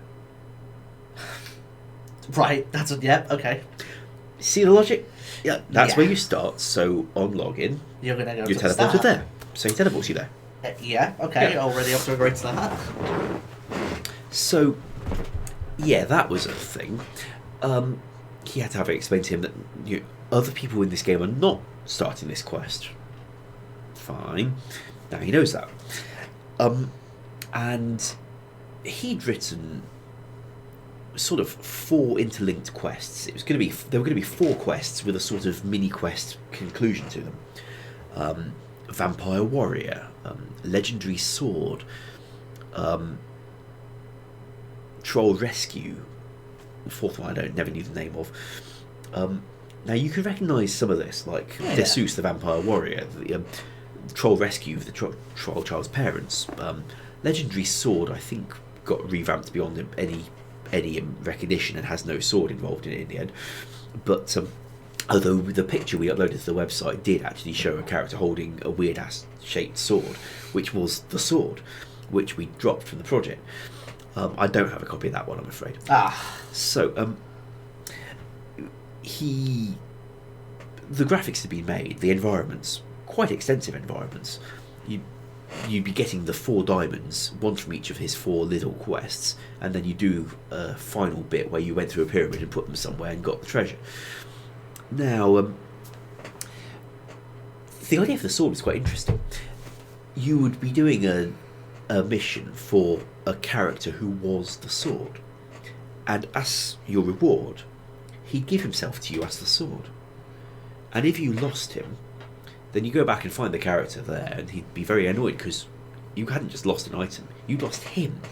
And he'd be a bit snippy if you wanted him to give himself to you again, because you hadn't taken proper care of him. Anyway, that aside, it didn't work. I mean, it had quite a few bugs. QA actually rejected it, sent it back to the developer, says, sorry, we're not testing it in its current state. Improve it first, then we'll test it. Also, there were some design challenges. There were bosses that could not be defeated, even with JMod cheats. Makes you wonder how players will get on. Yeah. And this one, I was told this, I think, by Mod Noldor. If you went to the bandit camp in the desert, new area for the quest, and you, as part of the quest, you spoke to one of the bandits, the one you were meant to talk to, and he would say, yeah, he knows this one. Yeah, I know this one. Allah Zamarak. Then he'd turn into a demon and he'd one-hit you. And yes, that is not a new story for those who have watched the 15th anniversary RuneScape, 18th anniversary RuneScape stream. Myself, Ash, a few other mods and the Gowers did, but yes, that is a confirmed story, and I didn't know you were told about this by Noldor. What was your reaction when he told you? Laughed. Stupid dev did silly thing like that. No wonder his internship was terminated early. Yep, gotcha. So yeah, I mean, you don't. Is there anything else in regards to that, or was that the? No, at that point, we got all the graphics. So moving on to, a year or so later, Mod James, not the RuneShark guy, by the way, another Mod James who had the name first, creator of Fremnik Trials, by the way, he was given all these assets and told, look, here's some graphics, try and make us a quest, we've put all the effort into getting these graphics, let's use it. So he created Desert Treasure, and Mod James was a rather good quest writer. I mean, he was still slightly learning on the code himself back then, but he pulled off something pretty complicated. He implemented, ancient magics. He later implemented combination runes, so he got a lot more advanced by that point. But he made all the assets get used, apart from apparently the sword.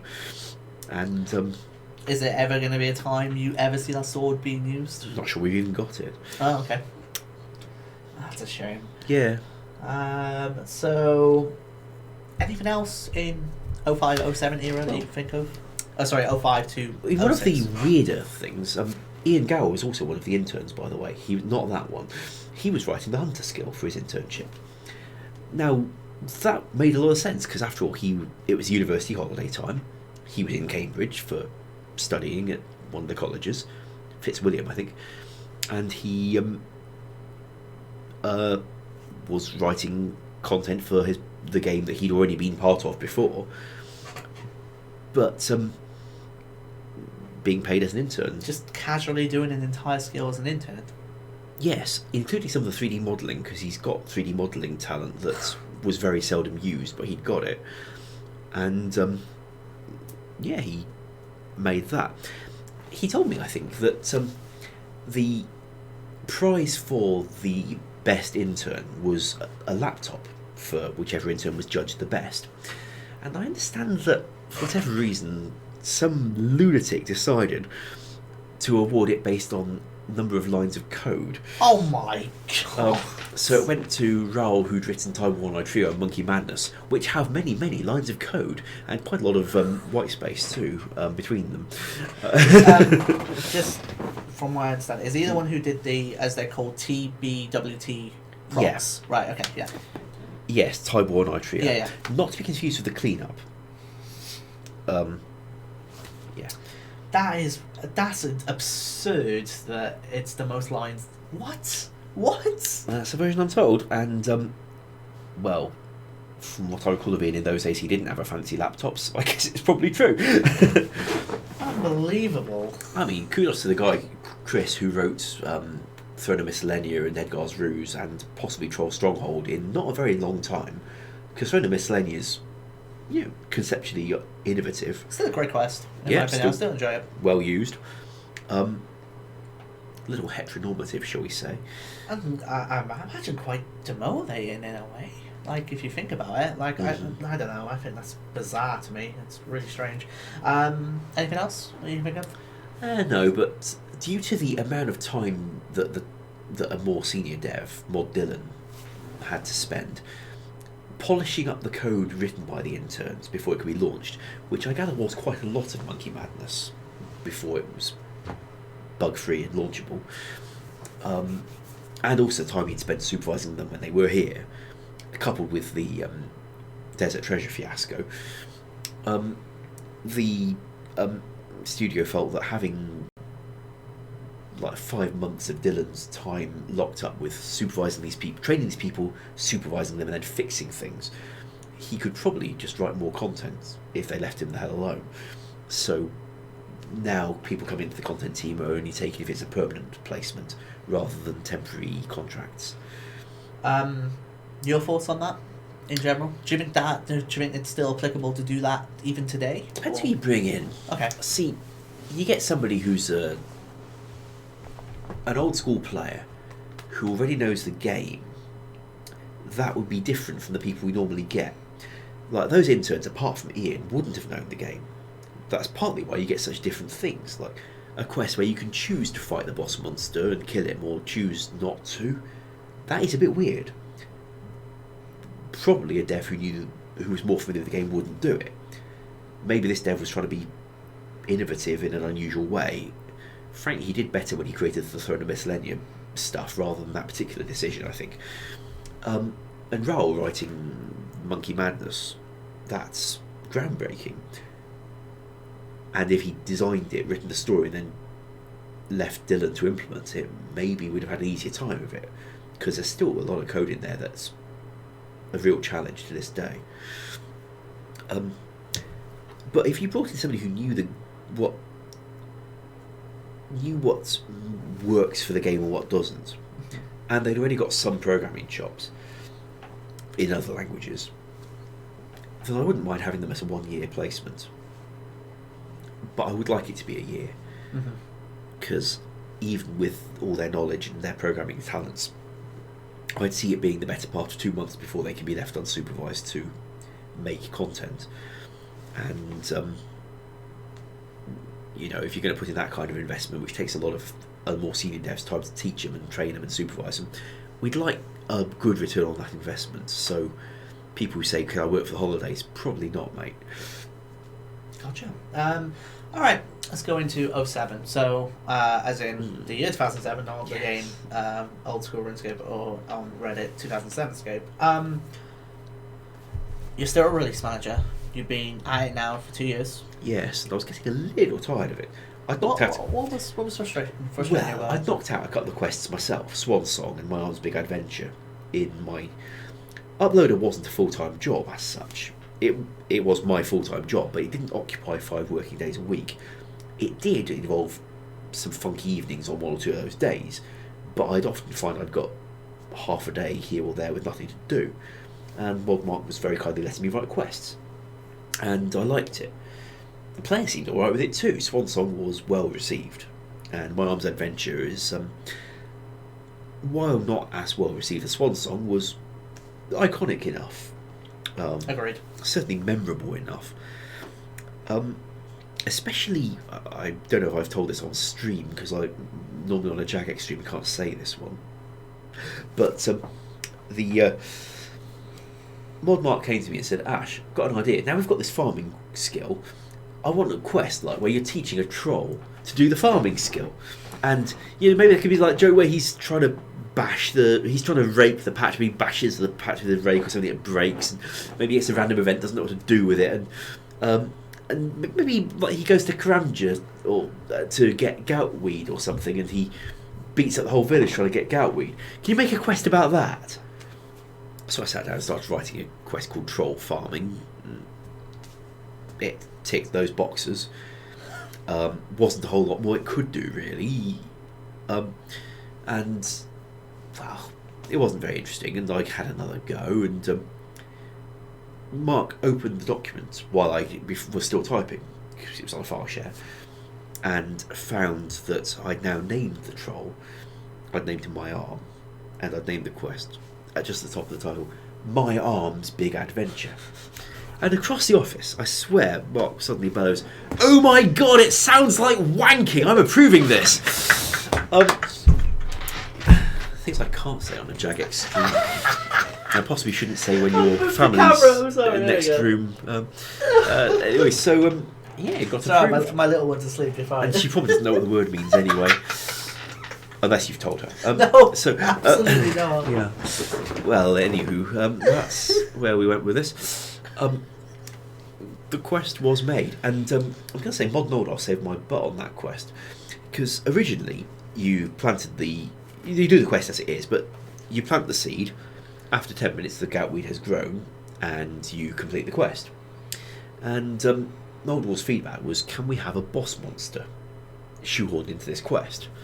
That's a bit of a divergence from a quest that's meant to be about farming, but I was up for it, and Mark didn't mind the design changing, and the artist didn't mind making a large bird. I asked for a rock because it's a rocky area, and I'd heard of rocks from things like Arabian Nights, so I asked for that, and he did me a very, very impressive looking bird. And I came up with this idea for how you can make projectiles that would travel slowly, so that they'd so that you could dodge them. I don't think we'd done an attack like that before 2006. Instant, right? Essentially, the moment it was casted, it would pretty much hit you. No matter well, what. normally somebody's ranging at you, you move, it'll follow you, and it will hit. I worked out how to make a projectile that wouldn't. We hadn't done that before, as far as I know. Anywho, that was me being innovative back then. At least I think I was. If there is another attack of that nature from that era, I don't know if it's still. And I think if the quest had gone out without that boss fight, it would have been panned. See, Fairy Tale Part 1 went out before this, and that is billed as a farming quest, in which you do no farming whatsoever, but you do fight a monster. And players slated it all over the forums for being boring, it's about farming, despite that it isn't. Now here's me with My Arm's Big Adventure. Now I've seen what happened to Fairy Tale, so I pitch My Arm's Big Adventure as a high-level combat quest rather than a farming quest, just for the PR reasons. And yeah, it legitimately is a challenging combat quest. That bird is problematic. I even had it mentioned in the news post rather than leaving it as a surprise, because I wanted players to know that it was a combat quest, so that I wouldn't get slated for writing a farming quest, even though it is actually a farming quest. But it legit has a boss monster, so that's alright. And if Noldor hadn't given that feedback, I wouldn't have had a combat quest at all, and it would have been a genuinely boring quest. You'd end up with 10 minutes standing on that rooftop talking to My Arm, waiting for goutweed to grow, and it would probably have been shit. Fair. Yeah, I see I'm Rubik's post in the chat, the text I put in the news post, yeah. Yeah. Plus, But watch out for an encounter with the biggest bird ever seen in RuneScape. Yeah, it's a big bird. I think I wrote this text, yeah. Yeah, because I presume back then it made sense for the developer to kind of write, because obviously they'd been involved in that process, so it made sense for them to write the summary of it, right? Yeah, like who else would do it? We didn't have staff for that kind of thing in those days. So were you literally uploading the news post? Yes, I was actually. That wasn't the interesting bit of the job, but I would be doing so, and generally copy to the recent updates forum. Maybe get in later years, maybe get the dev to do that themselves, and move on when we got localization, and they would need to post in their forums. Uploader is also a sort of managerial role in that you have to coordinate different people. So the web guy who made the website updates appear, the sysadmin who would make the game reboot, the me posting the news, maybe localization to post the overseas forums. My job is to coordinate those, and it was a bit like herding cats. Especially as they wouldn't always agree to a schedule with each other, and sometimes, you know, I'd agree a schedule with 3 of them, tell localization, sorry, you're going to have to make sure a lunch break accommodates a reboot at 1 o'clock sharp, and they would agree to this. They'd plan their lunch accordingly. I'd come back at 1 o'clock and find the sysadmin and said, yeah, well, I took a longer lunch break because I got pulled into a meeting. I didn't get to start my lunch break till 12:15, so I thought I'd come back at 1:15. What? I'm due a lunch break. I said, yeah, but 5 other people rearranged their lunch breaks around your lunch break, and you changed yours and didn't tell anyone. It's annoying when you run into those. So, how does Ash go from being a release manager who obviously had learned RuneScape during that time, from writing 2 quests that you've now mentioned, how do you end up from release manager into content developer? Well, as I say, in my spare time as a release person, I was writing some content and doing a lot of general bug fixes, and I liked it. And I was a little tired of a release manager job, you know, every week trying to run around the studio to get different people to do what's needed at the right time, and spending more time uploading other people's work, never my own, and occasionally getting the feeling that maybe I could be doing it as well as these people could. I asked if maybe I could be relieved of some of the duties, get another uploader, then there'd be 2 of us, and we could take turns or something. Anyway, Mod Nexus was promoted from the support team straight up to uploader. Obviously, he was taught the language, possibly by Maz, for all I know, and I taught him the uploader work, and then I found I was no longer the uploader at all. He'd got all of the role, which wasn't quite what I was expecting, but what the heck, I took it and started doing content. And we're talking late 2007. Some of the projects that were being worked on then were not fun, because you all know about the real world trading block that came at the end of 07. That was coming into development now, and it was listed on the on a big whiteboard as end of 2007 update of Ultimate Doom, which Mod Chris J, in a slightly more managerial mood, changed to update of Ultimate Awesomeness to make us feel more positive about it. I mean, it didn't work, but I see where he's going with it. Anyway, so this stuff was being developed, and I ended up having to take some of those projects. Not happily, because I didn't want to block free trade. I didn't believe it should be necessary. Do you think there were better ways of getting around that at the time? Well, something Matt said, with his background in CM, is if Jagex had sat down with the players or some selected players and said, we're faced with this problem, here's what we're thinking of doing about it, players would have guided on doing it better. So these days, even if we're planning a nerf, we first sit down and say, look, we're going to have to nerf something, mate, but we're planning on doing it this way. You guys can be part of the design. maybe help us avoid a few pitfalls. So some of the things that people were doing before, like fighting in the wilderness, decision was there are two kinds of fighting in the wilderness: single way for loot, and multi-way for clans having big battles. Therefore, we can create a bounty hunter minigame and a clan wars minigame that will recreate both of these gameplays. Therefore, the wilderness is fine. Now, you can see a very naive interpretation of that. Yeah. And by the way, I was not pleased to then be given the Blinking Clan Wars project and told, by the way, Greg's leaving, finish it off. And how far was that project along?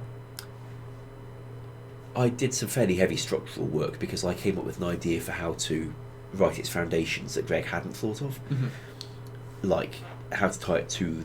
It was meant to be based on the chat channels, and he had tried to do that, but he hadn't worked out how he could genuinely tie it to chat channels, or he'd worked out how to tie it to the player who was the leader of your chat channel when the battle started, but that took no account of what happened if everyone switched channel or anything like that. And it was therefore very unreliable because it didn't know what team anyone was on. Also, he'd been given some advice by a more senior programmer telling him, why don't you simplify things by having one controller for this team, one controller for that team, rather than trying to make one controller do both? Which in retrospect is about as advisable as having two referees for a soccer match, one for this team, one for that team, so they don't get too stretched trying to oversee both teams at once. So Greg had taken this advice and followed it and run into a right pickle, and yeah, I kind of restructured the whole damn thing. I mean, no disrespect to Greg, he was still relatively new, he was given a nasty ass project, and he didn't stumble across the thing I did that would have made it easier for him, and he was given some extremely bad advice by his overseer. Gotcha. Yeah. But yeah, I kind of had to fix that. But I wasn't too happy working on this stuff because I knew players were going to hate it, and while I was strongly advised that it was necessary for the survival of the studio, and it quite possibly was, given that we were under threat of not being allowed to process card payments anymore, you know, if you're going to lose half your players for them hating an update, you're going to lose all your members if you can't take card payments, or 70% anyway, whether they like it or not. So, I mean, in retrospect, the fact that our CEO was Jeff Iddison, who had just come from running PayPal, makes me feel that, in retrospect, we should have been able to use some of his contacts for some advice on how to prevent card fraud. You would have had the right people to talk to. But, you know, Andrew assured me that this was necessary, and why else would we have done it if he didn't sincerely believe that? So we did it. There was much disagreement about how we should communicate it, though. See, I was quite keen to tell players why we were doing it. We didn't. That was to be a company secret why we were doing it, and instead we were to explain that it was to improve the service because there wouldn't be so many bots around and blah blah blah. And players quite reasonably saw through that one, because it wasn't a strong reason, and in the absence of a true reason, people will make up a reason. Why? They have no choice but to make up a reason when the one they're told it doesn't pass the smell test. So, anywho, there were other things that were problematic. Like, some of the designs were not being reviewed at a very high level, and the guy who was doing Revenants, the initial version where they were in the wilderness, he'd done it by having a timer running on you when you were in the area that would spawn ghosts around you. Now, this sounded promising on paper. While you're in the wilderness, you will sporadically be attacked by ghosts. Well, that doesn't sound too bad. The ghosts can block you from walking, and can teleblock you, and attack you with all 3 combat styles. Doesn't sound too bad. The level of ghosts spawned for you will depend on your combat level. reasonable if you're accustomed to there being combat levels. So here's where it went slightly wrong. The developer had his timer running so that the ghosts were spawning around you. Therefore, there would always be ghosts around you. And they would freeze you all the time. So you walk into the wilderness and they'd sit there spamming, completely frozen. You couldn't walk because there were ghosts around you all the time. And the kind of freeze code he'd use wasn't like the usual sort, so you were actually delayed during it. You couldn't eat. And if you were already walking when it applied it, it wouldn't stop you, but you couldn't stop yourself either because it would ignore any requests from you and you had to carry on. What it felt like was lag. So, and you were surrounded by these all the time because there's time of spawning more of them, up to 5. And that meant you couldn't do things like mine a runite rock or dig up a treasure trail or use a sextant or use a mage arena. Now, to me, this was not viable to launch. But the guy who was running our team at the time, he was not familiar with RuneScape. He'd come from other games. He had a genuine background in games. He'd played a lot of games. He saw that, the remove of the wilderness wouldn't be a bad thing, because, who likes griefing anyway? Well, his customers. But he didn't realise that. And one could try telling him, but let's face it, he had no particular reason to believe I'd be right about that kind of thing. And he'd seen a design. The design had been approved. Timer, wilderness, ghosts. Here's Ash telling him, look, you've got 3 weeks left to launch till it's due to be out, and I'm telling you the design is foobar. Just no possible way you could launch it. We have to redesign this. And he said, no, the design was approved. We don't have time to get another design, get it approved, implement it. 3 weeks, you can't do that.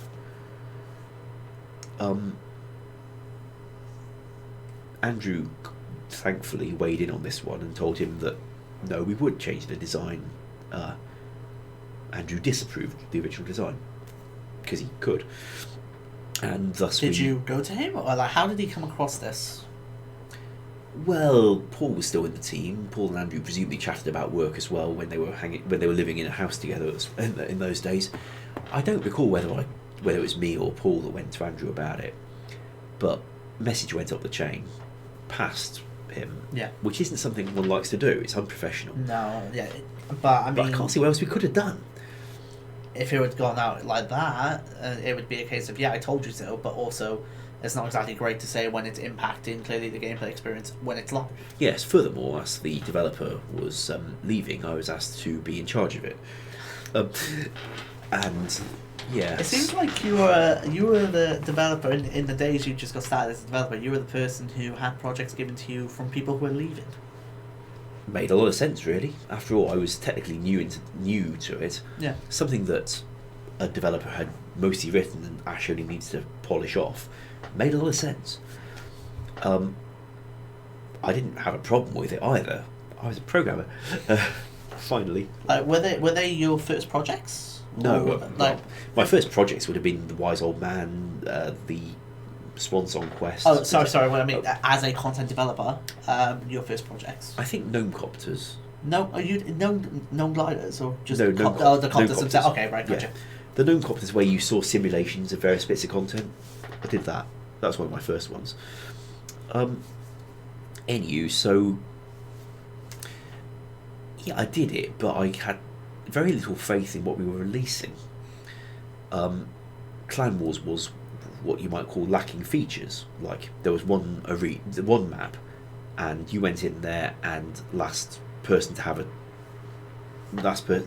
a person standing wins, but you couldn't run back in again, which is how players occasionally like to fight. Run-ins was not an option. There were no options. I didn't have a whole lot of time to rework Clan Wars in the time available to me, so I didn't. I did what was necessary to make it work, but I didn't get to add many features other than spectators. I added spectators, and I made the timer run a bit more smoothly. So rather than saying like 2 minutes, 1:56, 1:53, 1:51, I made it count more smoothly. But I didn't change much else, and I wouldn't have had the time to. But I was very glad when I got to spend, many nights in a clan's TeamSpeak channel back in the day, and I think a lot of them were Finnish. I forget most of the names apart from Matty, the leader. Anyway, I spent a lot of nights in their TeamSpeak channel, and getting the germs of ideas that eventually became a Clan Wars update from early 2010 with a menu for things like run-ins. Is that the name? I've seen the name Toril, I don't know how you say it, Torilli or something like that. I've seen it 3 times. I'm afraid I don't remember the name of the clan. Okay, well, I mean, some people seem to associate it based on what you've given them, so... Seems plausible enough. Mm-hmm. Well, if they had a leader called Matty, really, really tall chap, then might have been them. Anyway, I know him because I ended up recommending him for a job in the support team, and I put him up in my house for a night when he came for his interview and trial day, and unfortunately, due to a language gap, we didn't realise what lactose intolerant meant, and I slightly poisoned him. Oh dear, I feel like the chat may have duped me. I don't know anymore. It's fine. This is fine. My old days are non-existent, but you food poisoned him. Well, I gave him a chocolate mousse. He didn't know what it was, and I didn't work out that it was something he couldn't eat. Oh. So when we look at 2007, so this is you into content development. This is essentially your first year as a content developer. Yeah. When specifically in 2007 did you join? Well, I let go of the uploader role around Easter in 2007, which coincided conveniently with having a week of holiday, which, Sorry. So we go through. Was it your birthday? Really? No, you have someone in the office who has that meme. That meme doesn't go near me. I know. Couldn't resist. Damn it, Ash. So when we look at 2007, is there anything else project-wise that... I mean, you mentioned general bug fixes. Is there anything that kind of stands out from that? No, not really. I mean, Gnome Copters took up a lot of time. Longer than the head of content was comfortable with me spending on them, by the way. Cause, why did it take so long? There's a hell of a lot of content, and I was relatively inexperienced. Like, I wanted a simulation of people playing Castle Wars. Takes a while. Setting up all the looping actions that they do. Pest control also. Birthorpe Games Room, programming some games in. I rather enjoyed it and learned a few interesting techniques while doing it. I think it was a nice interactivity and to see interesting content, but it wasn't worth that many weeks of dev time, and in retrospect I should have downscaled it, or asked to downscale it, and maybe done something more useful. I guess there's learning points to come with it, right? And by the way, yes, you can ask questions in the chat and stuff. I'll try and pick up stuff on the go. For what it's worth, with the Gnome Copters, I had, of course, all those fake players, so I named them in whatever style I liked. Some names were removed, like Diaper Drip, but I thought that'd be a great name. And but some weren't. Like in the Pest Control simulation, the names of the various fake players in there were Tippet admins, but disguised. So there was Silver Ion. There was a player in there called, just written as AG Plus, a Silver Ion. There was a regular columnist on Tippet in those days called Queltar. So there was a player in there called What Goudron. Goudron, I think, is French for tar, and Quell is French for what. So What Goudron was there. I didn't particularly like the chap's columns, but what the heck. It was my little tribute to the Tippet staff of that era. And somebody at the RuneFest 2011 asked me if that was intentional, because they'd spotted it. and I was really pleased that somebody had finally noticed this. Actually, I got a general question. So while we're on the topic of people noticing stuff, is there anything that is in game, either in RuneScape or old school, that you've had a hand in or done that people have not found?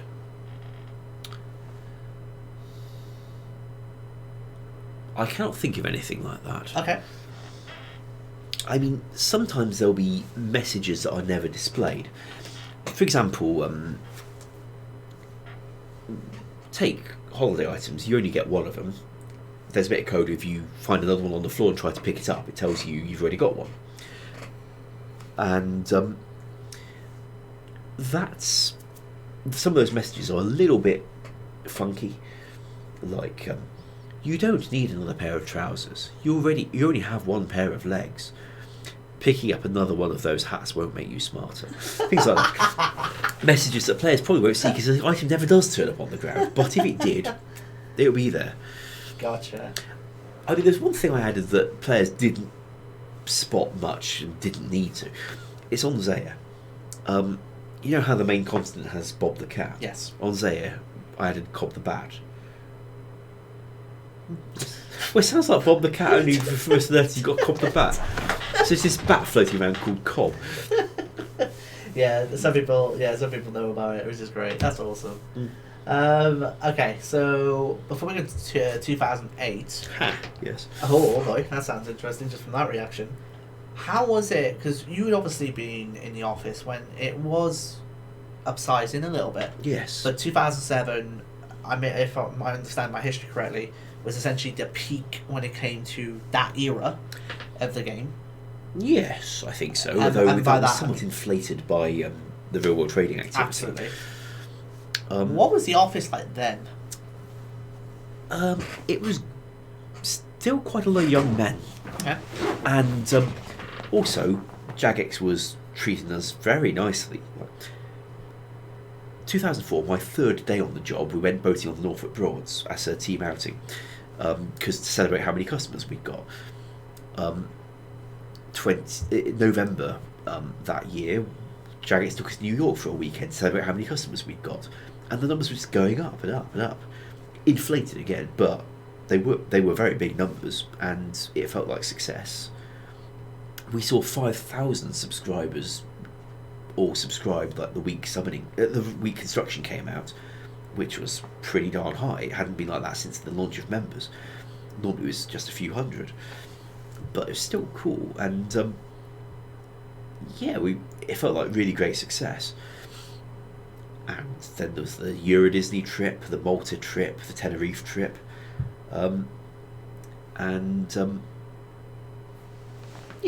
generally good vibe in the office. But come 2007, now we're doing things that we are assured are necessary for the survival of the game, and some of them, like I described the Revenants, we're not doing very well. So yeah, it didn't feel good so much, and there was a lot more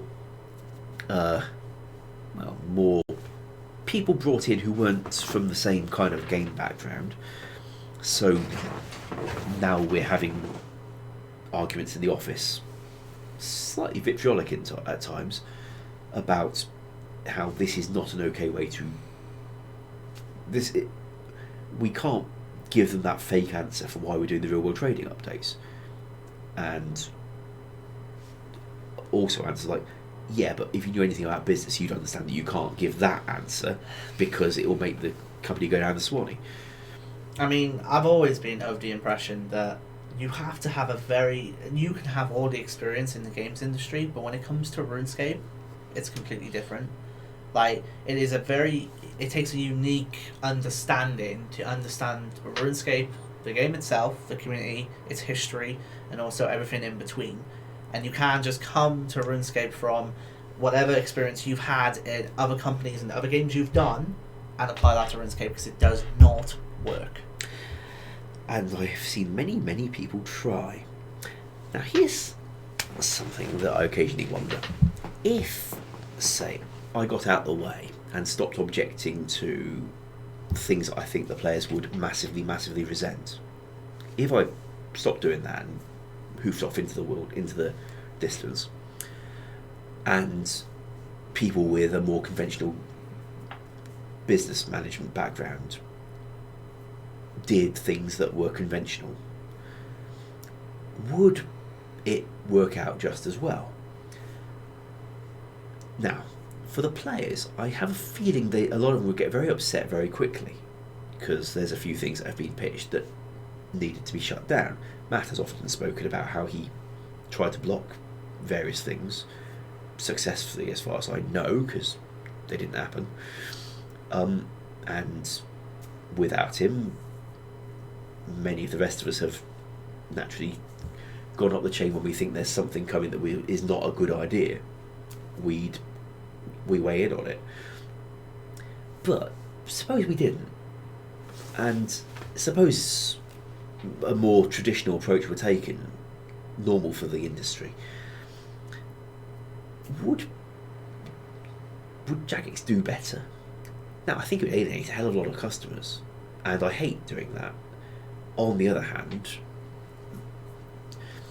would the profits make it worthwhile? Frankly, well, I ain't stopping, because I'm not all that interested in what's conventional or traditional for the industry.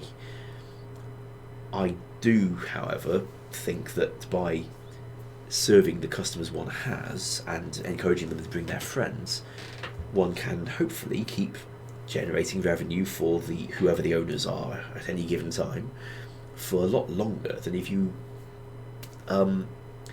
alienate them but milk the remaining ones harder. And well, anywho, I have no intention of stopping. I cannot agree with that anymore. And if you have no intentions of stopping, then I'm pretty sure I can speak on behalf of everyone in the chat and say, hell yeah. And yet, the people that I engage with on social media are only a fraction of the community.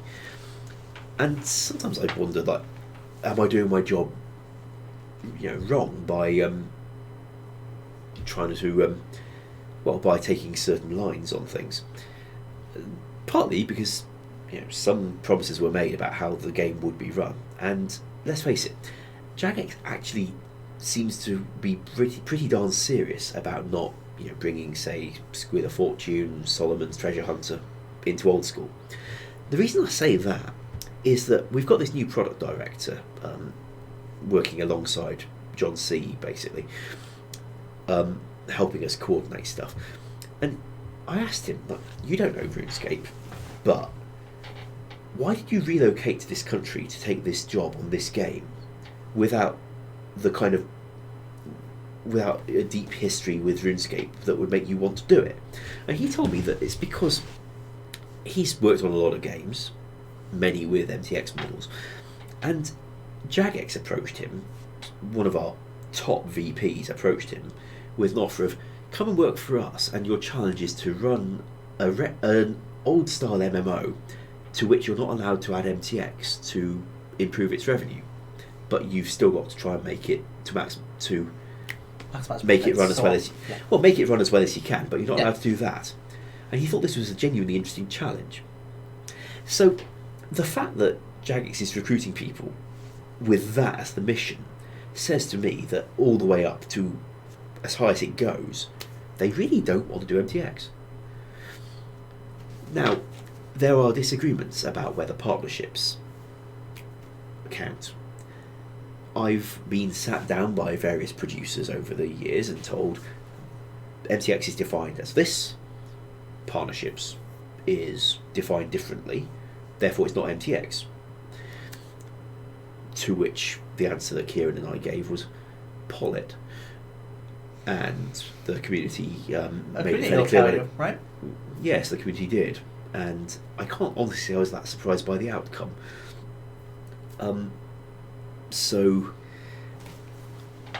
people have occasionally asked, I think in that Reddit thread, for example, like, what I think of polling. I think just sometimes I like that players have a veto card to play over things that we might try to do that don't feel right. it holds back a lot of other things where the polls are not designed right to get the right answer from the people who should be giving the answer. Like, we've not solved niche communities. By the way, we put in a blog in October how I'd like to approach it, and since then we've been waiting for a survey to ascertain whether the community will broadly accept that approach. Personally, I hope they will, and I think they will, but we'd like to hear it from more than just the usual voices we get on social media, the most active ones. So we'd like to... So we've got that survey due, and it's a matter of much annoyance to many of us. It's been held back so long behind another survey that's currently being run that slightly gazumped it. Anywho, as you can tell, I've got certain views about what's right and wrong for the game, and ultimately if I became convinced by a fair and informed poll that the customers felt differently, and like if they voted in partnerships, then I'd be personally narked. I'd consider it my job to do it, but I would be a bit narked. That didn't happen in the end. Let me ask you. Yeah. You've been... we'll get to old school. I don't know if it'll be during the stream because we've got so much more to go through, but I mean, if it's another stream, hopefully we'll see. But polling, you've been there since the start of the first poll in old school right up till now. Has there been anything that you have seen that has passed a poll that you've been a bit iffy about? Off the top of your head. Well, there was that... there was a sort of attachment to the... to a mage book that we offered from Nightmare in December. Wasn't too keen on the effect it would have had on the arcane, and therefore by implication on the Corp Beast's reward value.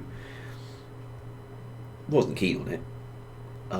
Spent a fair while chatting to players about that one on social. Pitched something that actually got a surprising amount of support itself. Maybe we'd have considered going that way if we needed it, but as it turned out, like 6 of the other uniques did pass, and you know what, that's quite a lot of uniques for any boss. Yes.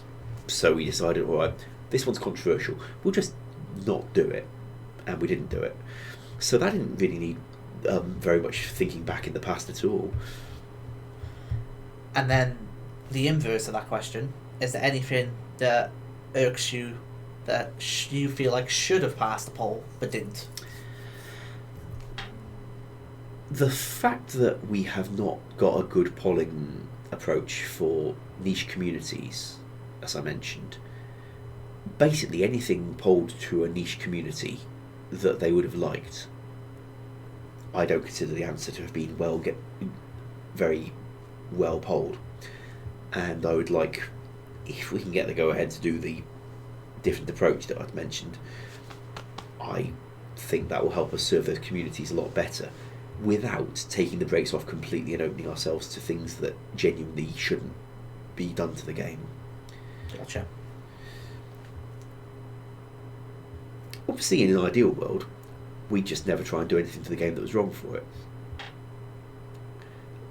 But we don't always get that right.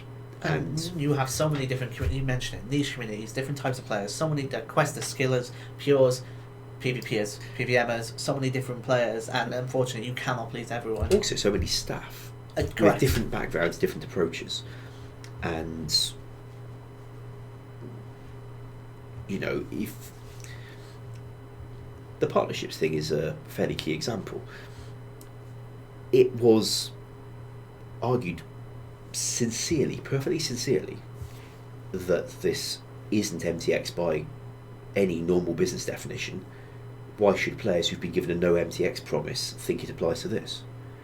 And my view was because, you know, you get something that's not part of the game. We do something outside of the game, such as transaction or giving out your email address or whatever, and you get something in the game. That is not how players in old school like to earn their stuff. They like to do stuff in the game and get it. So the fact that ultimately that was still pitched and put to a poll, I like that the poll was there for players to say what they actually thought. Awesome.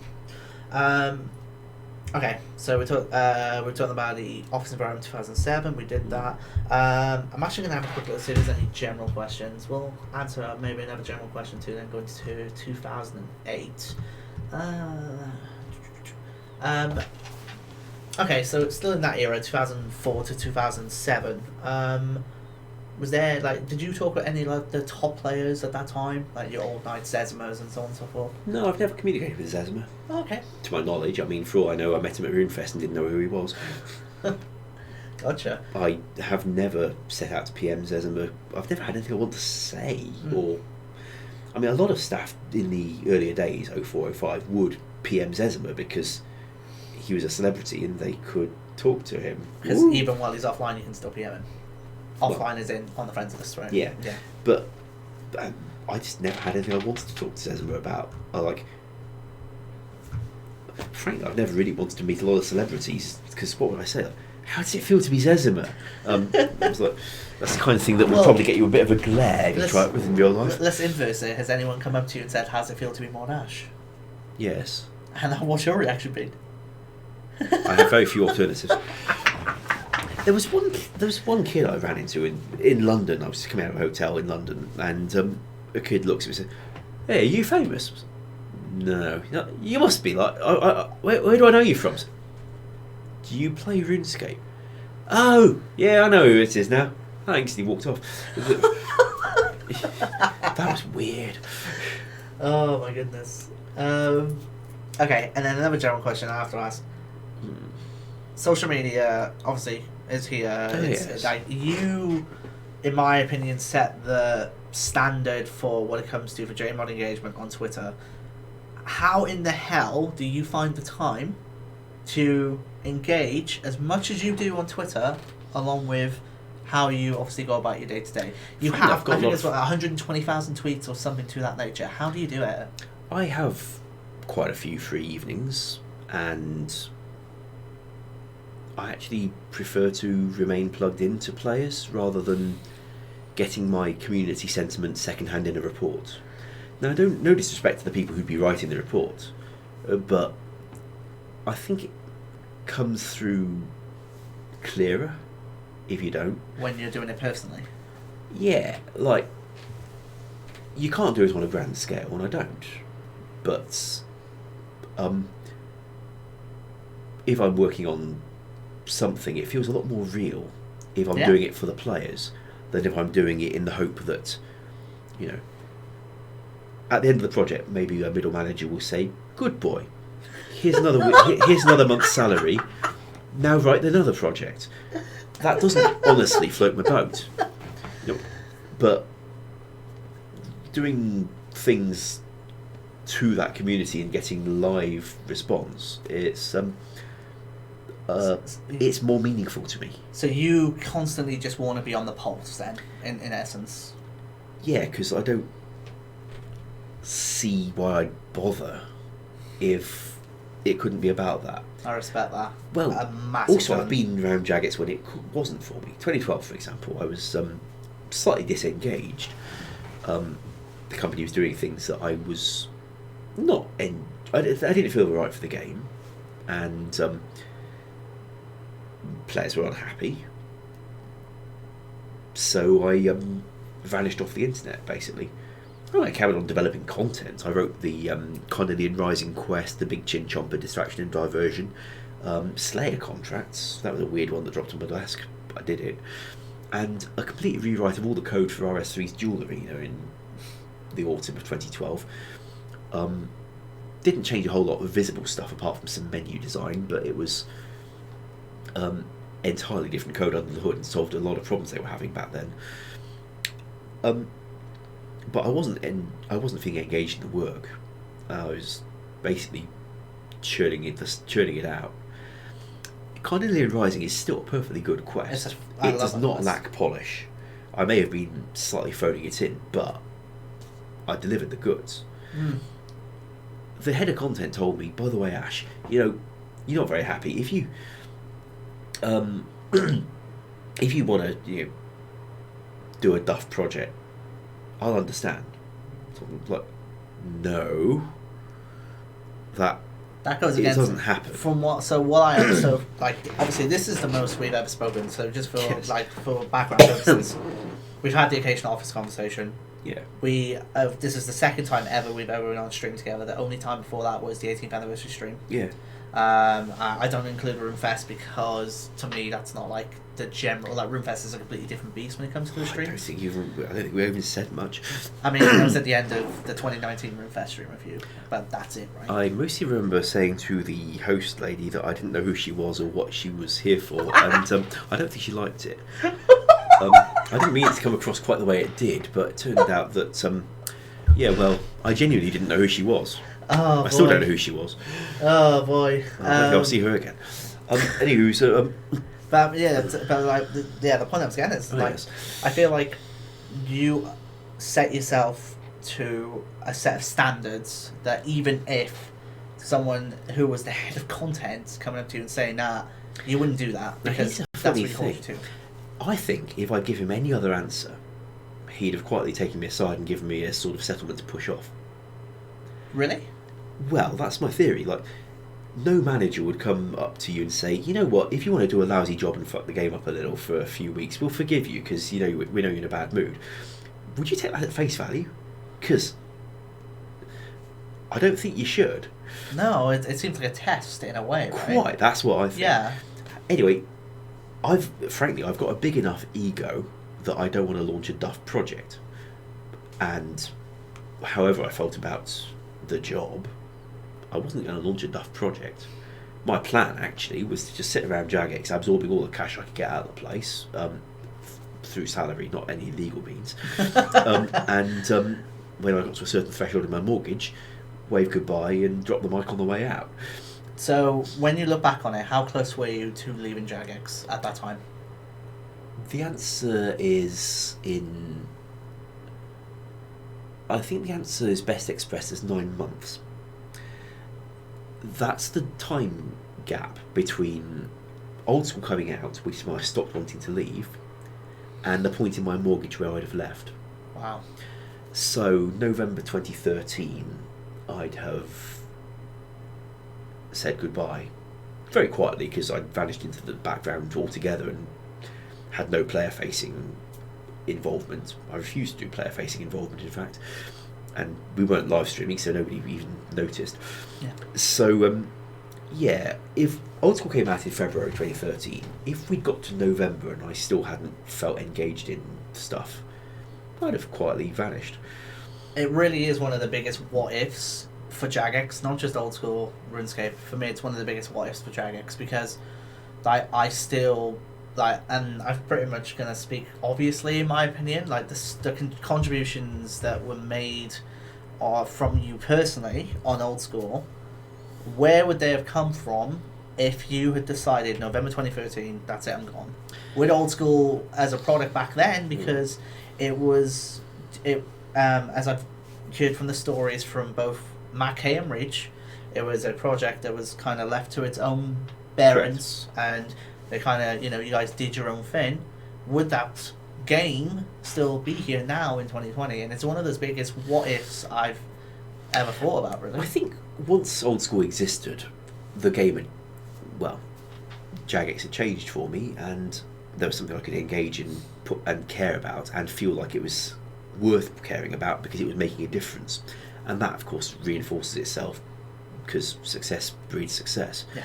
And that's not just me either. Like Matt inventing the player-driven MMO as a concept, I honestly believe Matt invented that, and without it, we wouldn't have the identity.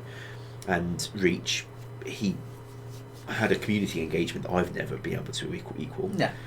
And we had Nexus as well, who was good for the extra code and a lot of help from there, because he'd been the uploader in 2007, same as me, so he was the right person to put with us on the 07 scape. I think without me, there would have been other devs who could have done it. Maybe they wouldn't have been quite so desperately looking for something to latch onto and care about. Agreed. But I guess the company had Chris L, Chris E. I guess the point I mean is that like at that crucial time of its early life as a product, I feel like you going may have been the opportunity to just go, actually, let's pull the plug at that time. That's quite plausible. I mean, maybe they'd have put someone else on it, but the reason they put on more people and let us recruit for John C. and and Alfie and Ghost and Roden was that at the end of 2013 we were showing growth. Yes. And some of the growth we were showing was because Matt helped identify a few things that we could usefully pursue, and I'd bust a gut to deliver them. I really bust a few guts back in those days, and Reach helped make it right for launch, and the three of us made growth happen, partly through effort, partly because the players made growth happen by bringing in all their mates. So for the nostalgia and everything else. And because it was showing stability. Yes. Jagex hadn't pulled the plug. New things were coming, like the God Wars dungeon. Now, the reason I was slightly available to do so much for Old School in late 2013 is that I broke up with a girlfriend in about the midsummer, but she was still living in my house. So for some reason I thought spending a lot of evenings in the office programming was a marvellous plan. I mean, no disrespect to the lady, we're actually on perfectly good terms these days. Sometimes she and her husband and I go out for tea and cakes together.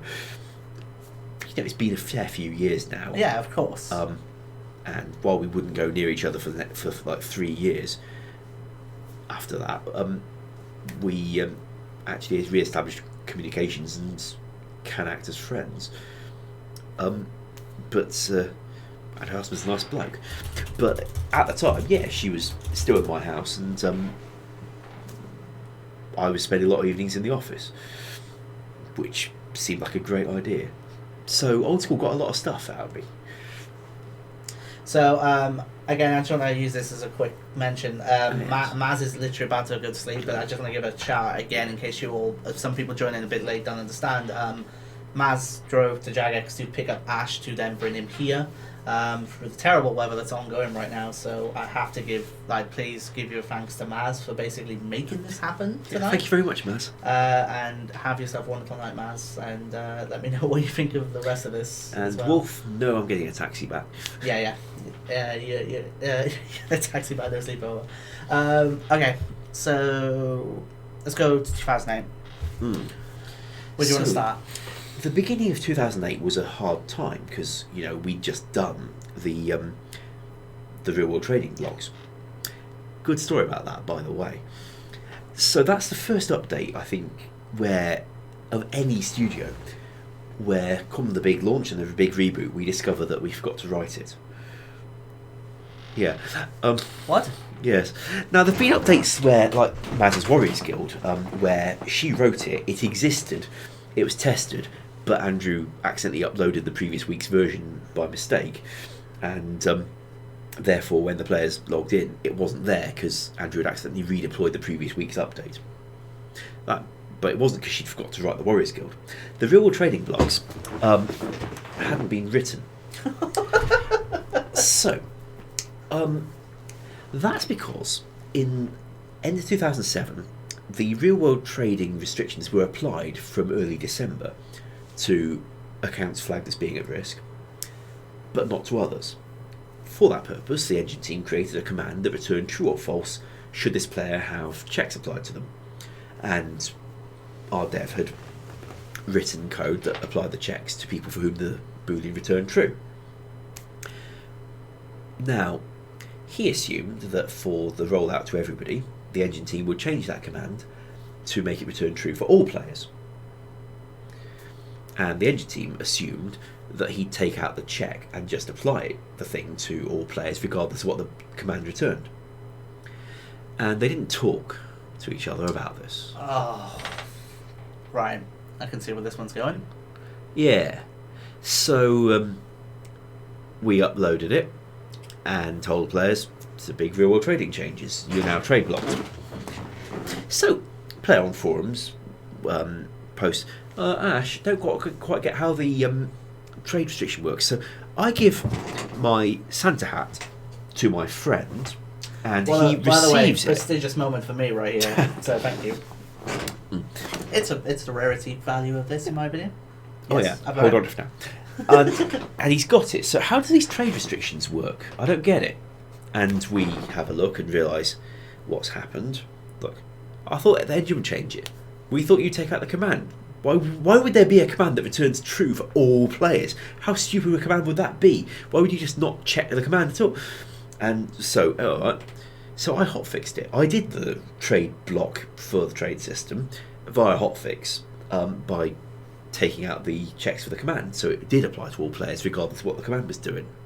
So go back to the forums and say, okay, it's fixed now. And the player says, alright, so my friend tries to give me back my trade restriction. Oh, wow.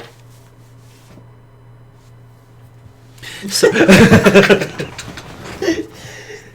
empty, by the way. Yes, it's empty. So as much as I could claim there's something in there, there's actually nothing in it. Do you need a top up? Nah, I'm alright, thanks. Okay. Although I'll probably start sounding like an ASMR stream if we carry on like this right until my throat dries out. Oh my god, I bet you people in the chat would love that afterwards. So now people so some people have now just traded their items away. They can now no longer trade it back. Yeah, very sorry, forgot. Yeah. I wasn't in what you call a very good mood, as I recall, because I didn't really want the update to take place anyway. Yeah. And deeply, deeply regretted it. But you know, I also am reasonably assured by people I trust that we had no choice.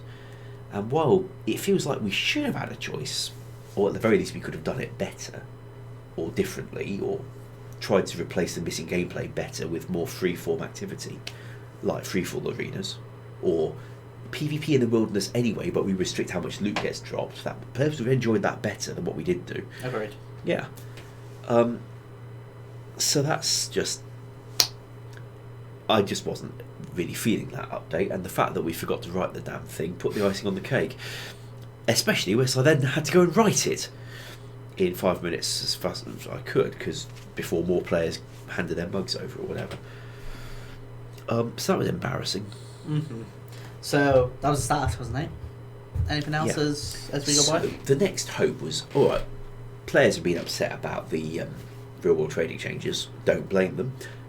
We have something cool for them to stick around for though, summoning skill. Now, summoning skill was huge, and it would be mostly written by one dev on his own. Obviously not the graphics, but Mod Wilson had been on summoning for, what, 6 months maybe of 2007, working towards a January 2008 launch, so that the players would have something cool to look forward to after the bad news, though. shitstorm. Yeah. I'm not sure quite what the language rules are on your stream. Oh, Ash, go! Do you not go Well, fucking nuts? There you go. That's my. That's right. There's my 2 cents today. Well, I'm pretty sure I've dropped the F word at some point. You have shouted about who wanker cares? earlier. Anywho, yeah, summoning was the big hope. Thing is, it had struggled in development, partly because it was due to be in 2 batches. Now, Just before you go on, what are your thoughts on batch content? I think that what you launch should be a coherent and complete feature, but it is entirely possible to have scope for expansion. So, if we'd say,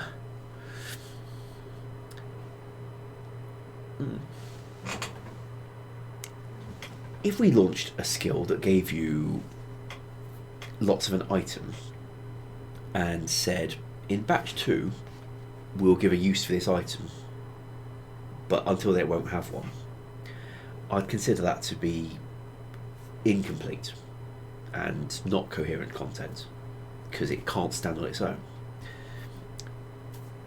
However, launching, you can make this item and then you use it, but you can't make a lot of other items, but batch 2 will bring another thing you can make and then use.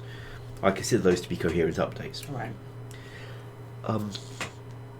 So that's me on batches. Okay, so long as the batch is a coherent thing, then I don't really have a problem with the idea that there's more to come one day. And the reason I want it to be a coherent thing is that if one day never comes, because we never do come back for batch 2, you're not left with a bloody incomplete thing that's producing God knows what for no reason. So we go to summoning, and Yes. you mentioned it was going to be 2 batches. Yes, the good thing is that batch 1 was a perfectly plausible skill in itself. It had a lot of content all the way up to high levels, fairly high levels. It didn't, I mean, sure, some of the stuff wasn't useful, but it wasn't waiting for another batch to make it useful. It just wasn't a very good familiar. So no, I didn't have a problem with it being batched. The reason the batching gave it problems, though, was that there were 2 sections of QA working in one dev stream, remember? Yes. One of them due to test batch 1 for launch, and the other due to test batch 2. And they could not agree which version should be in the stream. So the developer would be told, you're obstructing the testing of batch 2 because all the batch 2 features aren't on the menu. Oh. And he'd put them on the menu, which took him over a day, because menu work is fiddly. If you don't work out how to generate them from metadata like we would these days, by the way. But anyway, it took him over a day. And the other group would say, there's all this stuff on the menu that shouldn't be there for launch. Make it go away. We're meant to sign off to say it's not there. So he'd take it out again, and it would take him about a day. And apparently he did the hokey pokey, or hokey cokey in this country, with put your batch 2 in, your batch 2 out, shake it all about, and and at the end of it, he jolly well did turn around, and because both teams would report that he was being obstructive. And, it's horrendous. Yeah. It's a lose-lose for him. Really. Well, also, he was working massive crunch time to deliver the thing on time. He was not getting to take much annual leave, even when he wanted to go to a gig or something. And come the time of launch, I believe he was physically unwell. Now, the reason I say this is I caught it. So, well, suddenly I got a tummy bug from somewhere, and he was the only one I'd been hanging around with because I had to help upload this damn thing. So I'm pretty sure I caught his tummy bug.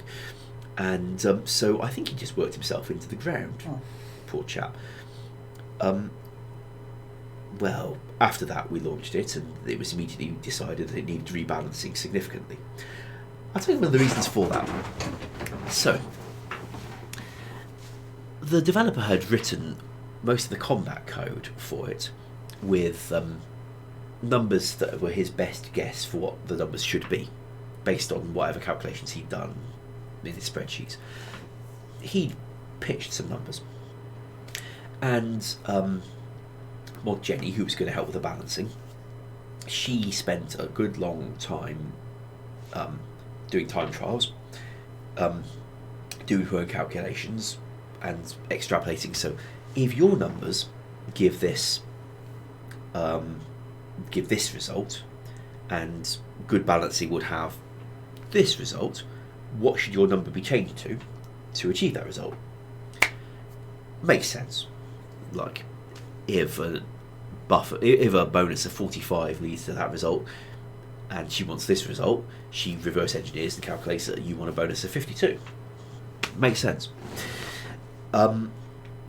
However, I was code reviewing something, and something I found in the course of it was that the developer had a bug in the core of his combat code that made all the chances actually act as 50%. Now, I know players have often said RNG is 50% because either it does or it doesn't. He actually managed this, which means that all his numbers were in fact being ignored. Oh my god. Now, that means that Jenny spending months calculating from his numbers what would reverse engineer it to be getting the right numbers, had produced spreadsheets full of utter guff, because it was gibberish. Now, I highlighted this for the header contents. Look, the balancing is therefore meaningless. It was deemed more important to launch anyway, so we did. I don't even know what to say to that, really. Wow. That's very, like, that's incompetent, to be honest with you. Yeah, recognition says so too. Wow. Yeah, I confess I was a little unimpressed by that I'm not decision. surprised. But, anywho, I swear it's true. Well, yeah, you were there. You were literally the person to raise it, so of course it is. Yeah, now it's possible that maybe I could have raised it better, raised it differently, raised it higher up the chain by going round him or something, I don't know. Anywho, it was... I feel like common sense prevails in that scenario. You'd think. I should have pushed it harder. Hmm. I got why he needed to do it. He was under pressure to launch something so that players would have something after the big real world trading nerfs. Anywho, also in the ideal world, I'd have spotted it earlier. After all, I had quite a long time to code review that thing. But you did spot it. I did. mean, late, yes, but so you did here's spot the funny it. thing about what spotting it entails. We have in our language global variables that are defined like a variable per server. The server has one copy of the variable, and this variable is used for multiple different purposes by whatever the code needs at the time. But there's only one of it.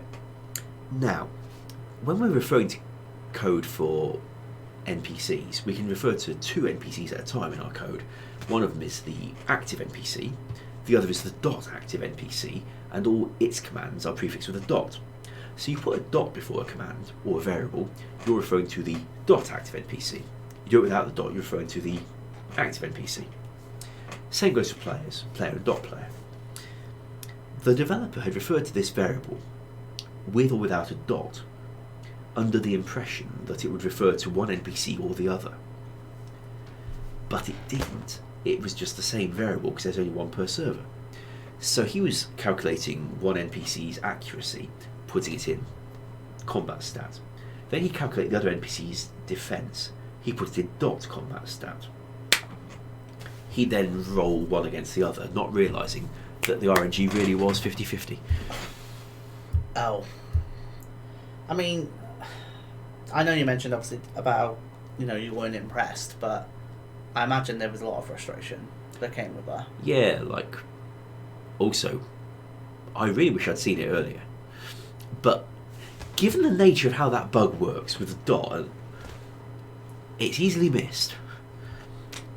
And I also had a bit of a word with Engine about, can we please not have dots silently ignored in this way, because it's bloody dangerous.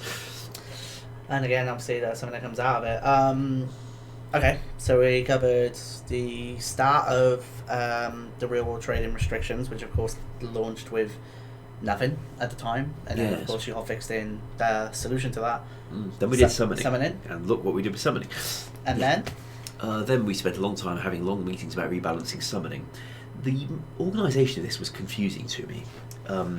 Andrew would talk to the head of content. Head of content would talk to Mod Mark. Mod Mark would chair meetings with the dev, and they dragged me in, and I wasn't too happy about that, but they wanted my expertise. They didn't really need it, and the one time I overslept for 2 hours and didn't turn up at all, they didn't even notice. They really didn't need me in those meetings.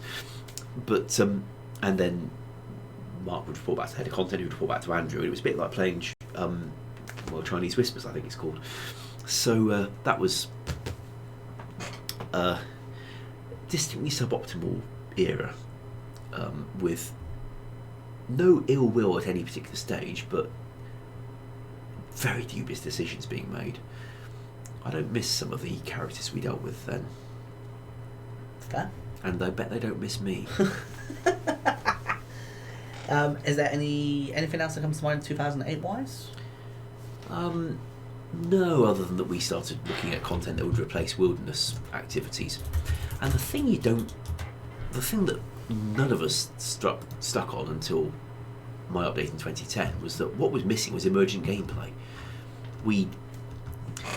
There was an article on the Tippet fan site about making your own entertainment. Published, I think, in '09. I wrote it anonymously, and you wrote it anonymously. Yeah, under a different screen name, Wow. and submitted it for their consideration, and they published it. Thank you. And it was arguing that what had been taken away was the ability to play in a way that Jagex hadn't designed. I take the well, people did not just go to the wilderness for single way PvP to get loot in the way defined in the Bounty Hunter Crater in that era before 2007, and the clans fighting did not want all their battles to be we all go in, and when there's only one person left, one team left, they're the winners, and they're told you're the winner, and then it's hoofed out again. It's a constant battle, like you said. Like, you know, you mentioned it in that regard in regards to clan wars. It's not just about dying and not coming back in, because they would rejoin after dying. They would re-back up, go back in, go hunt the clan again. Yeah. And they want to do things that we haven't thought of. Yes. So even if we give them an option for running in, an option for ignoring the last few stragglers, because that's really quite convenient, an option for doing it with or without magic enabled or special attacks, even a few terrains, what they wanted was to be able to not have just one team versus team battles. Sorry, I've just found someone just posted the link in the chat, and it looks like this is it. Making our own entertainment. Yeah, that's it. Written by Armadillo. Yes. So you were the alias of Armadillo. Yeah, that was my other screen name. The word armadillo is spelt like that in some dialogue on The Wise Old Man, actually. When you ask him about Armadillo, he says, "Oh, I don't know about any mystic armadillo. You're probably making shit up." Yeah, it didn't. What I was going for was it doesn't let people have a fight that isn't between two teams. What if you want to just run around and kill each other without there being teams? What I pitched was, let's have a place we can just go and do anything. Yeah.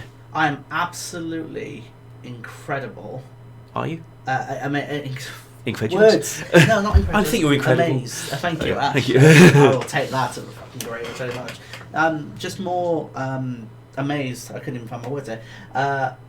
Amazed by the fact that the stuff I don't think in this day and age a Jagex member, an employee, could get away with doing this. And I understand the anonymity. I can never say the damn word, but that behind it. But honestly, I love this because it shows to me, not that you've already proven that anyway, that you care about the game so much so that at the time that Tippett was the site, you would write under this alias your issues with it, even though you're on the inside of Jagex, and I think that shows personally your dedication to it. Well, lack of loyalty. Well,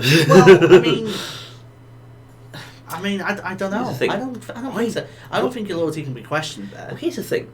I wrote this article and a few other ones, but none of them were ever set out to undermine Jagex. Did you write Reasons to Hate Jagex as well? Written by Armadillo. Do you remember that? Yes. Now consider what it actually says. It's actually about why not to hate Jagex. Yeah, so it's a heading. Yeah, okay, I got you. You seen a movie called 10 Things I Hate About You? Yes. Lovely romantic teen movie if one likes that kind of thing. I don't. But that's where the kind of title comes from. Right, I see. The most important part, and everyone reading you here, everyone who's going to be reading this article, go on the 4th paragraph. You want to look at that one, because what Ash is saying here is he's quoting these comments, but then at the end, he's then comparing those comments based on Jagex's recent activities. Not in any line is he saying, this is why you should hate Jagex. I just feel like the heading here is clickbait. It's being used for drama, right? Yeah, it's clickbait. Yes. So I'm sure we all do it. Oh, of course. I mean, yeah, you have to at times. Yeah, I mean, on a more mundane level, I've had a news post that literally said, "Would you like to see my arm?" published on the front of the RuneScape website. and it was an introduction to my troll quest. Yeah, so that was a great little clickbait article there. It's very important to keep that one keep that one in mind. But yeah, no, like going back to it, I don't think your loyalty can be questioned in that regards, because if you cannot speak out about the game that you work on, then what the hell's the point? And also, that's not speaking out to criticise anything. Exactly.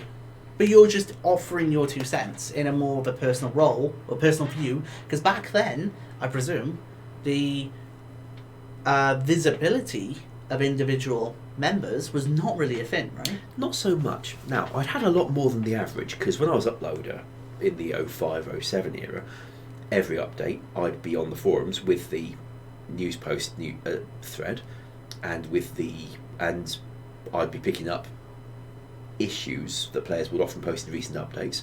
Obviously the forums weren't there for bug reporting, but if there was one, I'd get it back to the dev. And you kind of built that identity just from that, right? I was seen on the forums on a lot of these updates. Yes. People still bring up old screenshots of things I posted around those times. So I had a bigger than average presence. No one knew what I looked like, because we didn't do photos much in those days. There's an old photo of me circulating from the fleece I'm wearing. I'm thinking that might be the 2005 trip to Euro Disney. Because there's a pirate ship in the background, and I look about that age. None of those articles were undermining anything, or being a rage at Jagex. No. Even the one with the clickbait title. Yes.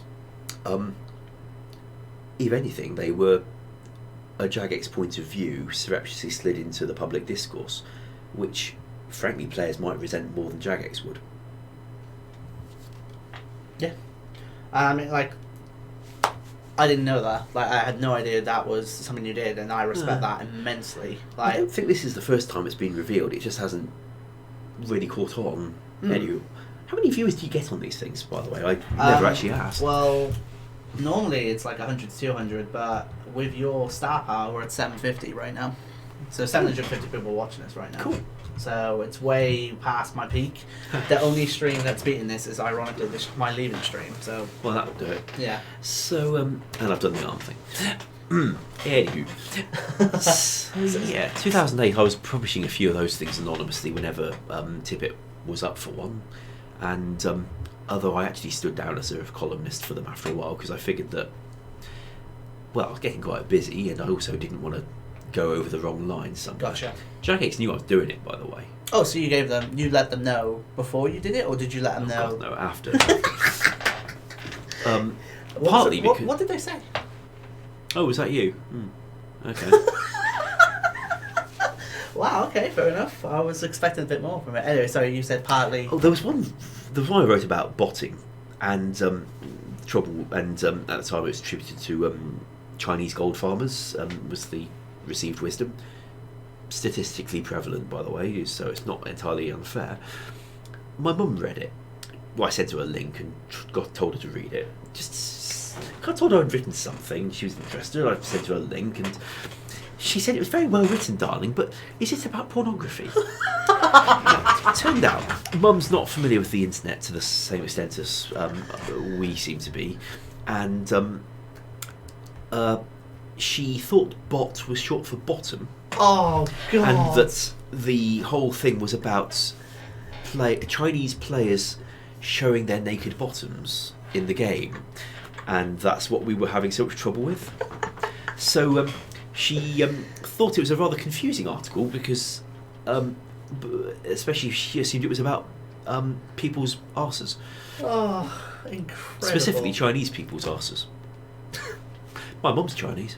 Anyway, oh, wow. So, Okay. So you mentioned partly. No, I kind of cut you off, so that's my bad. There, you mentioned no, I think that was a good place to stop. I mean, yeah, you're right. Actually, we ended up with that story. But you mentioned partly you didn't tell them beforehand. Why was that? Was it just more you felt like you wanted to write, needed to write it, or? To be honest, I wasn't in a very good mood. But I like to think that whatever mood I'm in or however drunk I'm in, I wouldn't go out to sabotage my employer. No. Because even if I stopped liking my employer for whatever reason, I like my colleagues. And even if sometimes I find the community is getting a bit challenging for me, I don't want to ever let down the people I work with. I need to add an editorial note if this is That okay. should be good. What if I said? No, it's not to do with you. It's to do with Jagex. Because the times I've been doing these, and you can say this, and it's up to you. The mods I've spoken to, I get the impression that they're quite guarded because they don't want to say anything bad. And I always like to reiterate, these streams are not about you coming on here and blasting ex-employees, yada yada, all the drama and so on and so forth. No, it's not about that. It's about sharing these stories, these fun adventures through the timeline that you've been there. Whether you've worked at whether you used to work at Jagex or not, like that's the idea behind it. Because sometimes when I've had mods on here, they're guarded, and I understand why, absolutely, because they're still an employee for Jagex. They don't want to say anything out of line and so on and so forth. But I feel like it's worth reiterating that, just because I do these for my own personal fascination, and because I have massive respect for people who, well, obviously people who want to come and do this in the first place with me, but also for the people who do that job. So, yeah. Well, I don't think I've said anything particularly controversial apart from the bit about troll farming sounding like wanking. That's not controversial. Yeah. That's a story. There's nothing controversial behind that at all. And a few personal opinions, but not of anything that's current or relevant, I think. And I just wanted to obviously, and to be honest, I would kind of expect Mark to say something like that anyway. Like, it's Mark. Yeah, I mean, that's just how I see it. Like, it's just the way it is. And also in the earlier days, the studio was younger people who hadn't necessarily been exposed to a few more current ideas, like we were. Yeah, I think there was a Jagex outing to. It was a trip to Malta, and some of the lads went to a strip club, and there were photos from their visit there. Oh boy! Where one of the staff is clearly having his head pushed down the top of a young lady, and that was on the wall with all the fun holiday snaps for a little while, and then it was taken down, and that was probably a very good thing, because that's just not to be encouraged in as a photo in the workplace or even as a team trip. I mean, I wasn't even on that bit of it. I didn't get to go on the main Malta trip because as uploader, somebody needed to stay behind for emergencies. So I was on the kind of overflow Malta trip for people who provided coverage during the first one, while Nexus was running the upload shop. No, not Nexus. I think maybe Paul Gower stepped back in that era. Anyway, I was on a different trip and must have missed some of the excitement, I suppose. But the company has changed, and there's just stuff that wouldn't be done now. I probably wouldn't be an anonymous blogger like I did back then now, but I don't think there's anything I ever said back then that I'd struggle to explain. Hell, the reasons to hate Jagex, once you've read it, there you go. Yeah. But boy, did it make good clickbait. Yeah, didn't it just? I mean, it made everyone in the chat be like, wait, what? So yeah, it did its job right there. Okay. So we covered some stuff in 2008. We covered the Tippet thing, the summoning thing, the free trade thing. Anything else? Well, HD mode came. Oh yes, of course. Now that was interesting. Now, I'm generally in favour of being able to toggle the game to look prettier. For them who wants it to still look as it did, I'd like they'd be able to toggle it off again. But yeah, we did that, and that was a challenging one. Partly because it wasn't just about changing the models. People always assume it was, or that you just tell the engine to apply textures to them or something, and it automatically updates the whole thing. That wasn't what was done. There was a lot of remapping. Now, you might wonder why mapping is necessary. It's because the graphics team redoing all these dungeons with new models for the walls they were using a technique that didn't make the walls appear on the minimap, so they needed to put invisible walls along the minimap as a separate piece of scenery that was invisible. So this was a much bigger project than people normally realise, and sometimes, well, with the best will in the world, they occasionally goofed up. Like, they put the invisible wall for the edge of the cave all the way in front of the exit because in their tool it wasn't showing up as an exit, so they didn't realise it was there. Or in another case, they were changing the walls of a building and took out the door as well, and just more wall. And since random events occasionally put you in it, this was a bit of a problem. So there was any number of difficulties from this kind of thing, where you just couldn't get somewhere anymore.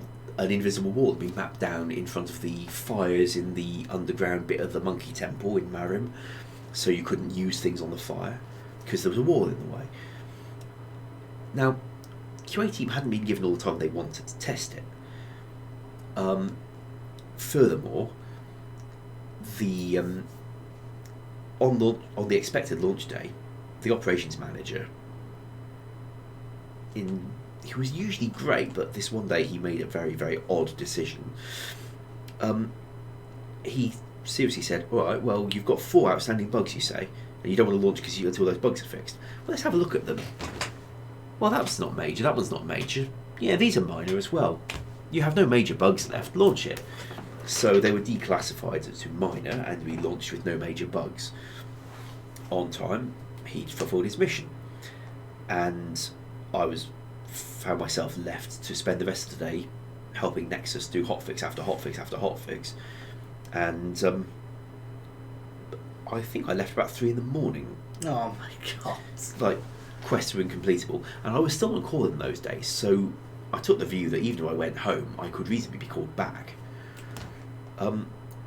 So I did what I could to solve the major ones, make sure people could complete content, and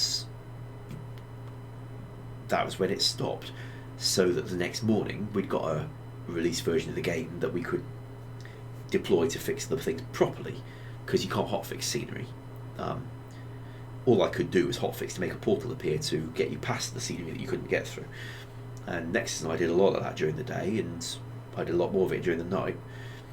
But the next morning they'd got a version they could retest and launch.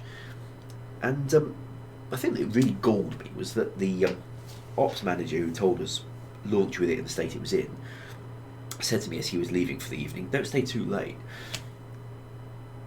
I think I sneered at him. I'm not surprised. Yeah. Well, I don't think he understood the severity of some of the things that were out there, and we didn't tell him.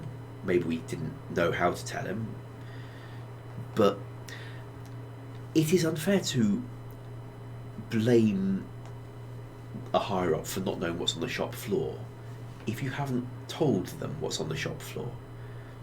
And telling him there's still bugs. There's always going to be bugs, most likely. Like, they could have spent a lot longer testing that thing and still not found every single thing. He genuinely didn't think there were major ones. So I get why he did it. But nobody I work with these days would ever make that call. And I'm jolly happy about that. And like I mentioned, I'm now working around producers who say they were hired in with the unusual challenge of serving this odd, anomalous, quirky, idiosyncratic game without doing MTX in it, which is something, they've been brought in for that exact mandate. It's one of the best bits of news I could ever ask for. There's a concern off my plate. What was his reaction? Presumably he found out next day that you were up until 3 AM doing all this. What was his reaction, if you can remember? Thanks.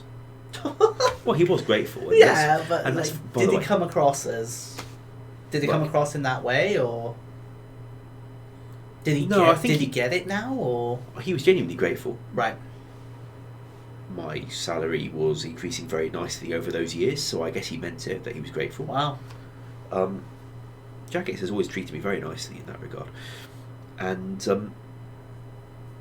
no, I think he didn't really connect it between the 4 bugs he'd seen in the system that he thought weren't major, and the fact that lots of bugs were found that weren't in the system at the time. He couldn't necessarily have known they'd be there. Now, he could have extrapolated that if QA's iffy about whether they finished testing, maybe it would be a really bad idea to keep going further. But anyway, he didn't. I'm not going to say that in his shoes I'd have done better, because in his shoes I wouldn't have had the ground level knowledge that I did have. But this is why, obviously, you're in the role that you do. This is that.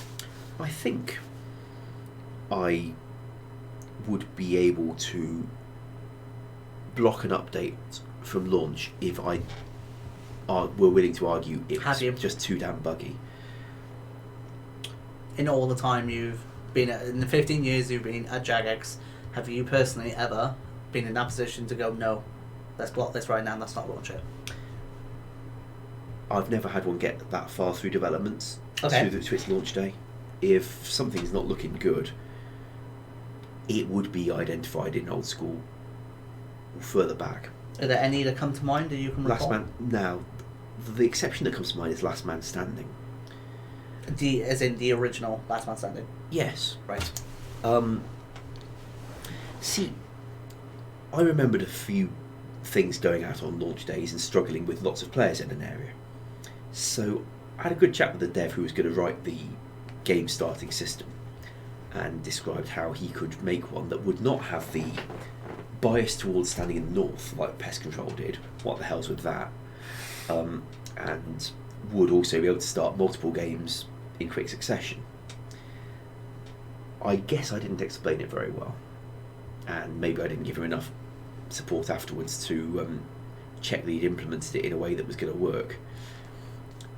But even though we knew of that kind of problem, we launched a minigame that had that problem, and I was disappointed by that because I really hoped that we could have worked around it by being forewarned. I regret that. I don't think there was any particular pressure to hit a particular date. Certainly when Matt was in the team, he was cool with things need more time. Then if the thing can't launch, then the thing wouldn't launch. He was not, of course, an irresponsible manager. If he thought that he needed to put a little pressure on to get something done, he'd put that pressure on. And there was one project where I genuinely didn't want to do it. It was for a Clan Cup in like 2015 or thereabouts. Summer 2015, I think. I had some personal stuff about to go on. I didn't want to do any overtime. He explained how much we needed that feature set by that date.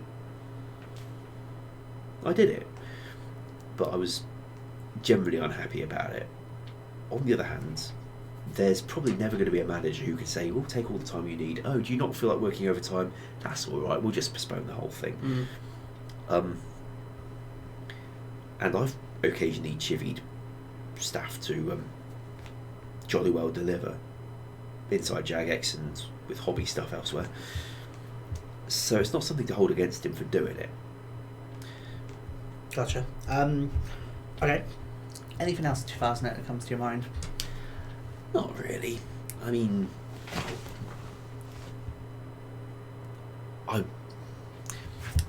item lending update was in 2008. Yeah, Now, that was an interesting one because for that one, I'd say 2/3 of it was making the system and making all but one of the items, and lending the rune pickaxe was the other third of the whole project. Because lending the rune pickaxe was the other third of the project. Yeah.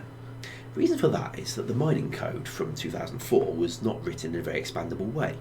Every piece of content that wanted to refer to pickaxes had to have its own checks for every single pickaxe you could be using, even though the code was almost exactly the same in every situation. Now, the engine had advanced slightly between 2004 and 2008. Apart from anything else, HD was becoming a thing. So, but one of the things I could now do was write a generic pickaxe handler and have all the mining code just call the generic pickaxe handler, and it would do all the work. And now, to add a new pickaxe, you only have to edit files in the mining folder. You don't have to go to all the many bits of scenery across the game that can be mined through, like Heroes Quest, you mine through a boulder, like White Wolf Mountain, that kind of thing. I got rid of all that and centralised it into one place. And the reason I did it is that I got a mandate to write an item lending system with a rune pickaxe in it. And to make a lent rune pickaxe work as a pickaxe, I'd have had to go to all the mining code across the whole game. So I figured, alright, I'll throw an extra week on it and go to every bit of mining code in the whole game, replacing them with something that is expandable in the future. And thus, suddenly when Stealing Creation came out, and there was the new volatile pickaxe and the other sacred pickaxe, those generally worked because they'd been plugged in the mining folder, and it made them apply across the whole game. So that's all that was needed. I've done the same for Old School since then, replaced all the mining code with a very similar thing to what I wrote in 08. And Old School, adding a new pickaxe is relatively easy now. Hatchets is more difficult because there's more custom code per type of hatchet. Mm-hmm. But still, that's pretty centralised. You don't have to go to a lot of files to add new hatchets either. I never got to do that for RS3. Mod Trick did a woodcutting rewrite years later, maybe 2011, for a similar purpose. So yeah, item lending came with a hell of a lot of code maintenance that was under the hood, and I'm very proud of it. Nice. I got obviously you can see the list there from 2008. Is there anything else that comes to mind there, or should we go to 09? I'm going to mention something about new hairstyles. Sure. This is more to do with the HD update. Yeah. Something about Old School is it doesn't have a Z buffer in its 3D rendering because it was written to work in a browser, in an app, in 2004 on low-spec computers. So it cuts a bit of corners when it comes to 3D sorting to let it run at all. Now, fast forward to 2008, suddenly models are being rendered not with the baked-in render order system that Andrew invented for his amazingly optimized rendering. It's being sorted by real 3D depth. So, if something is in front of another thing, in the old system, it's because this polygon's been given a high render order, this one's been given a low render order, therefore you see this one in front. 2008 onwards, it's happening because this one is physically in front in 3D space. So, hairstyles became a problem there, because a lot of hats in the game had been made with a high render order, so it's on your head, it obscures the view of your hair, simply because it's got a higher render order than your hair did. 2008, now your hair and your hat are being sorted in 3D space, and if the hair would have clipped through the hat, you'll see that because that's what it would do in 3D space. So the artist had to make modified versions of every hairstyle. We've got standard hair for when you're wearing a party hat type thing, which is round but the top isn't covered, and hair for when you're wearing a hat that does cover the top. So all the code that changes your headgear had to now switch your hair to the version that matched the kind of headgear you were using. That is not a small task by any means, and the dev who did it, well, he had a damn good go, but there were still a few oddities for years afterwards, like, I went to Trouble Brewing, and I died, and along with taking my hat away, it took my hair. Why is this? Yeah. So that kind of thing kept happening. And then we had to do the same thing with arms in like 2009, because previously all kit had been designed so that your shoulder is here, this is a separate model for your arm. But a character artist in 09 was designing kit where the shoulders went up to here, and this was your arm. And now we've got two different configurations that your player kit could be.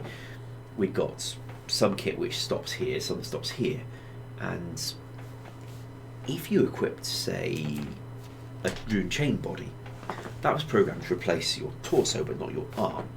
So it suddenly becomes a problem if you're using an underlying kit from Thessalia where the arm stops here but your rune chain starts here. And I therefore had to do something similar where your arm models would be swapped for longer or shorter one based on what you were wearing. And yeah, that's a lot of code that deals with arms to trawl through.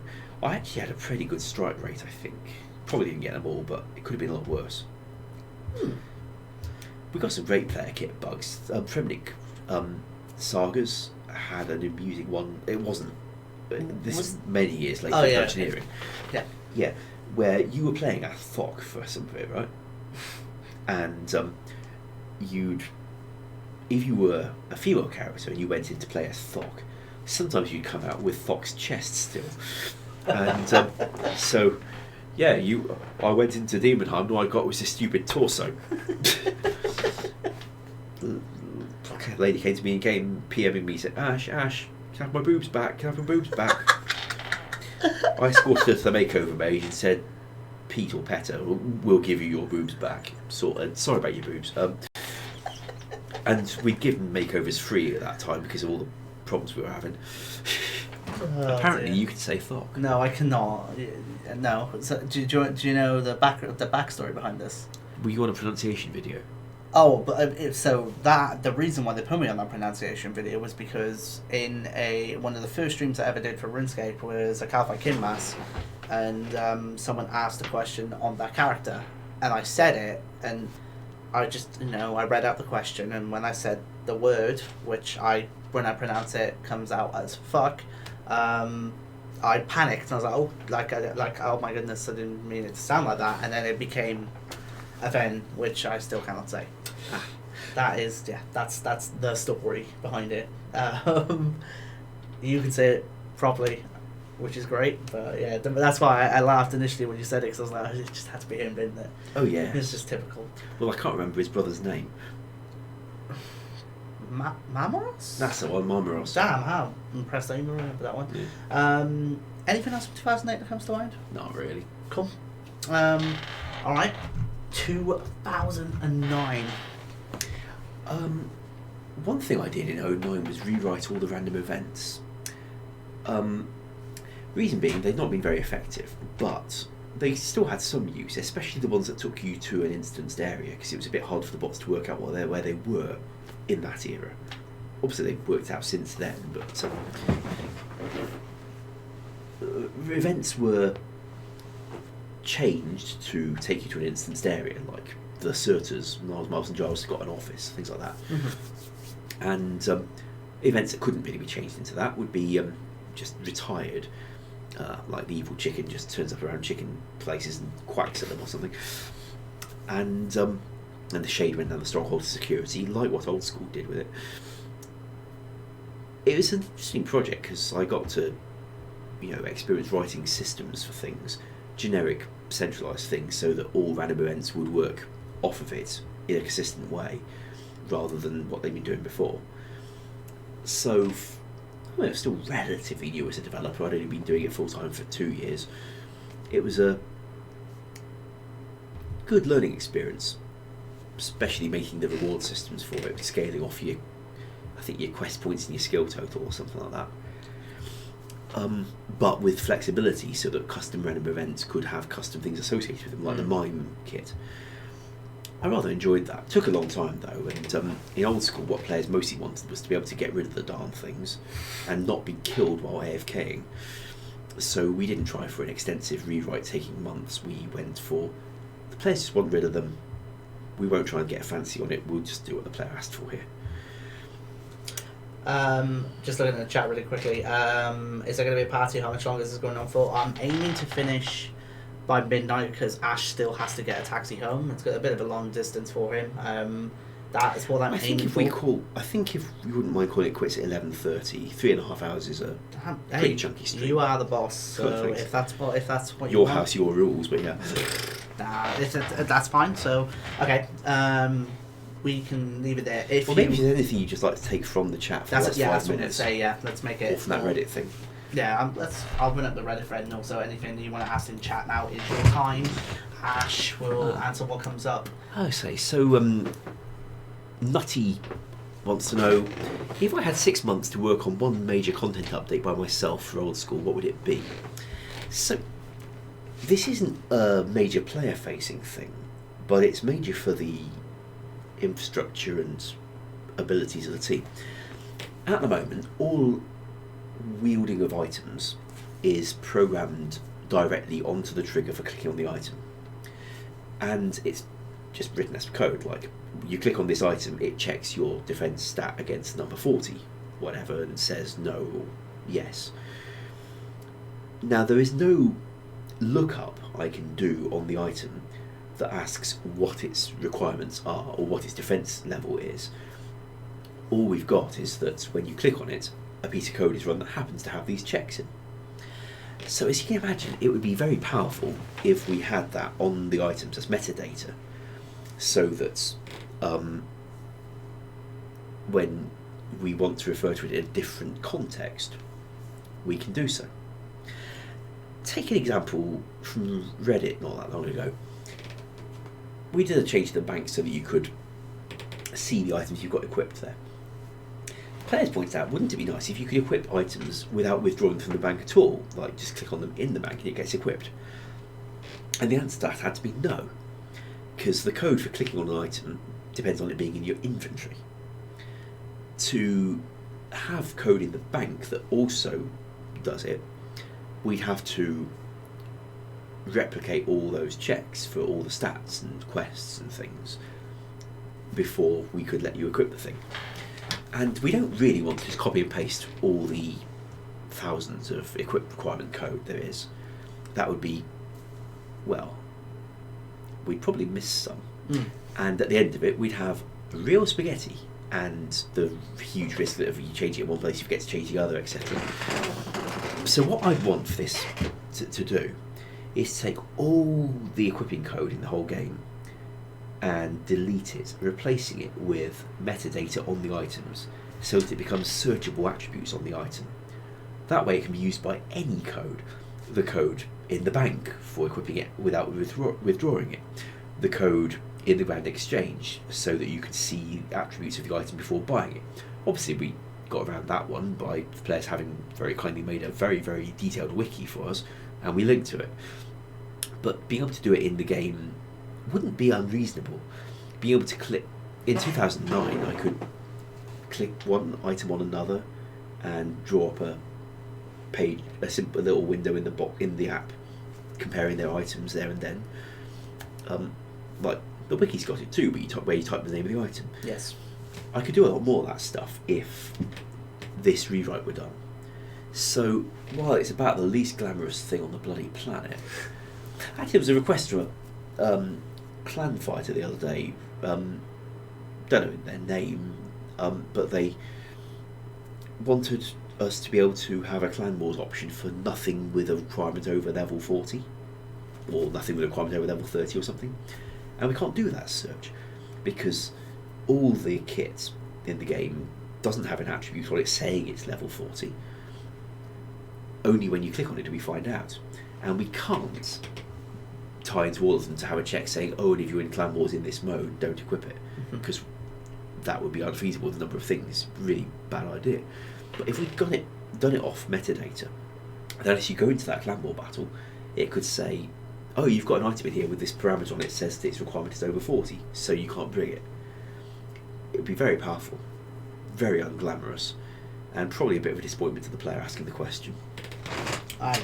You have one more. And based on time, choose the one that. Yeah, let's see.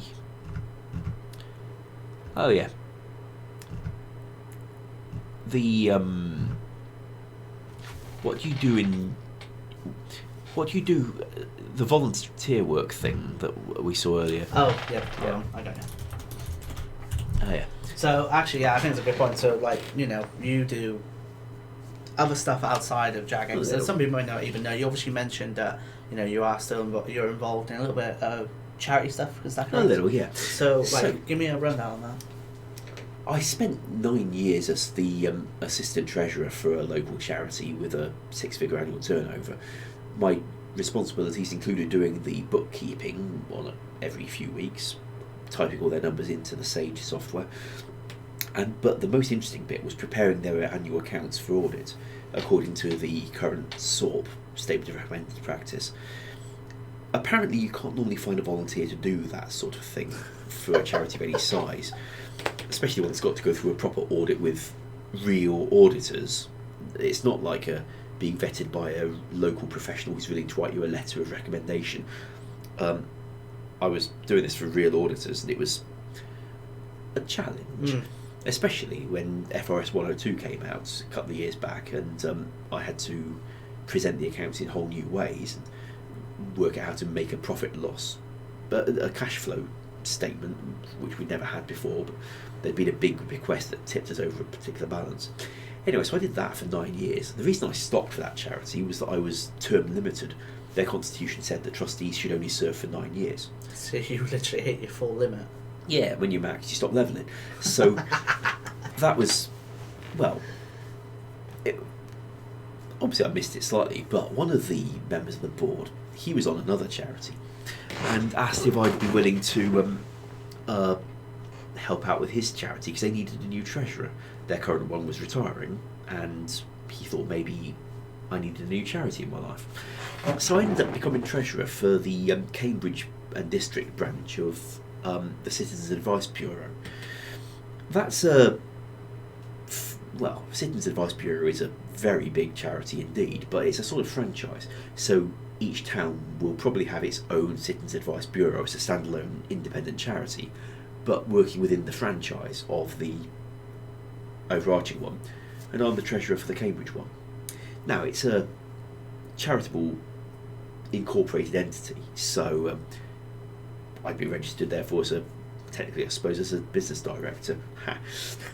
But it's not a paid thing, obviously, because you can't go paying your trustees like that without really weird permissions that wouldn't be appropriate, and it would rather defeat the point of me trying to help with their finances if I took their finances.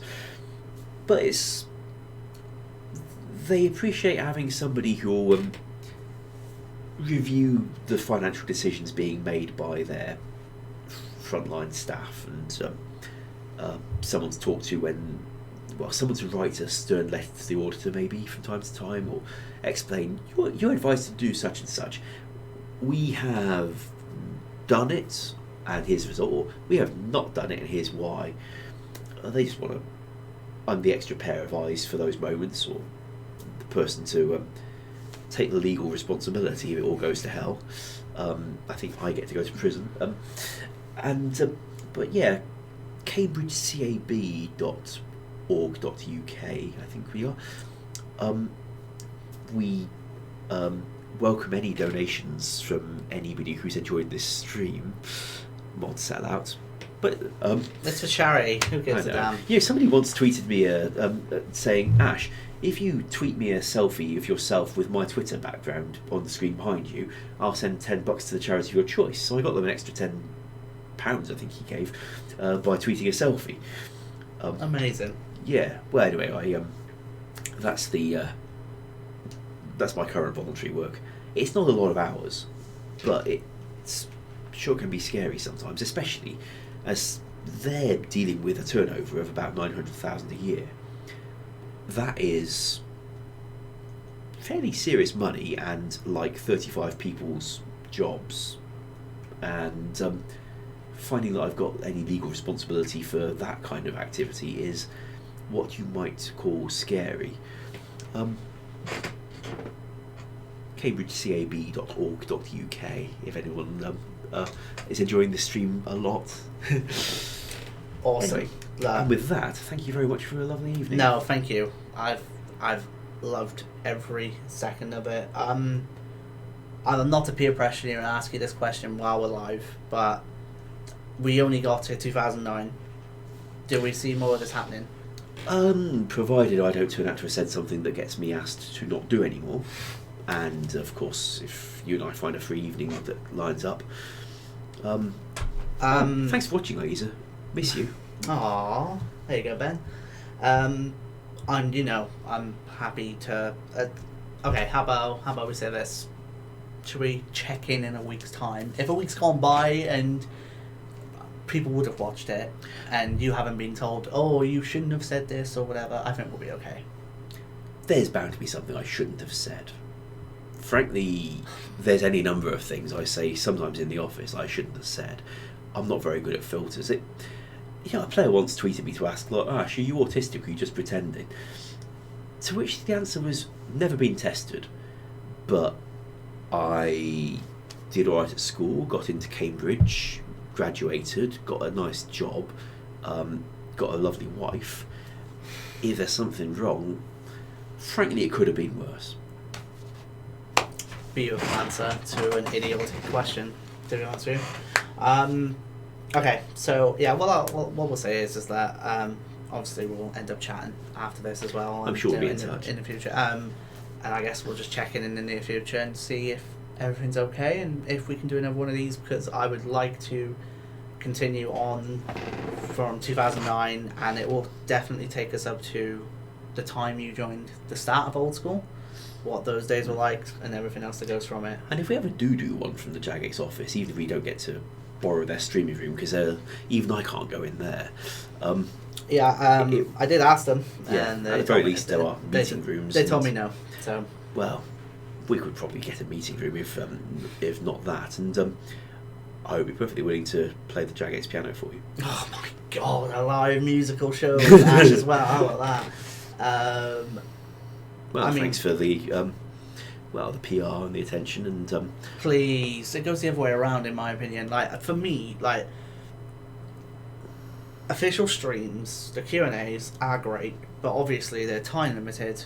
They're very focused on the topics ongoing and for the week. Yes. And I enjoy diving back into the past and finding out how different things were, the stories and everything else in that kind of perspective. Yeah, and while I wouldn't want to dedicate our weekly hour-long slots to too many anecdotes, your format works fine, because you can talk about anything you like when you like. This format is perfect for it, because all I've got to do is set you up and you can say whatever you want to say, and that works perfectly in this format. I do want to say that, I hope you all enjoyed it a lot, and obviously a massive thank you to first of all, I want to give a massive thank you to Maz again, just for getting you here for this 3.5 hours, and fingers crossed that we can do more of these in the future, but I'm not going to guarantee it because I don't want to set that expectation. So me and Ash will, we'll chat as per usual, and fingers crossed we can sort out more of this and we can carry on that story from 2009. But it has been a pleasure. We have had some incredible stories during this, and I've loved every single second of it. Well, thanks again, and good night everyone. Thanks for your attention. Thank you so much everyone. Have yourselves an absolutely wonderful night. Take care. Sleep well.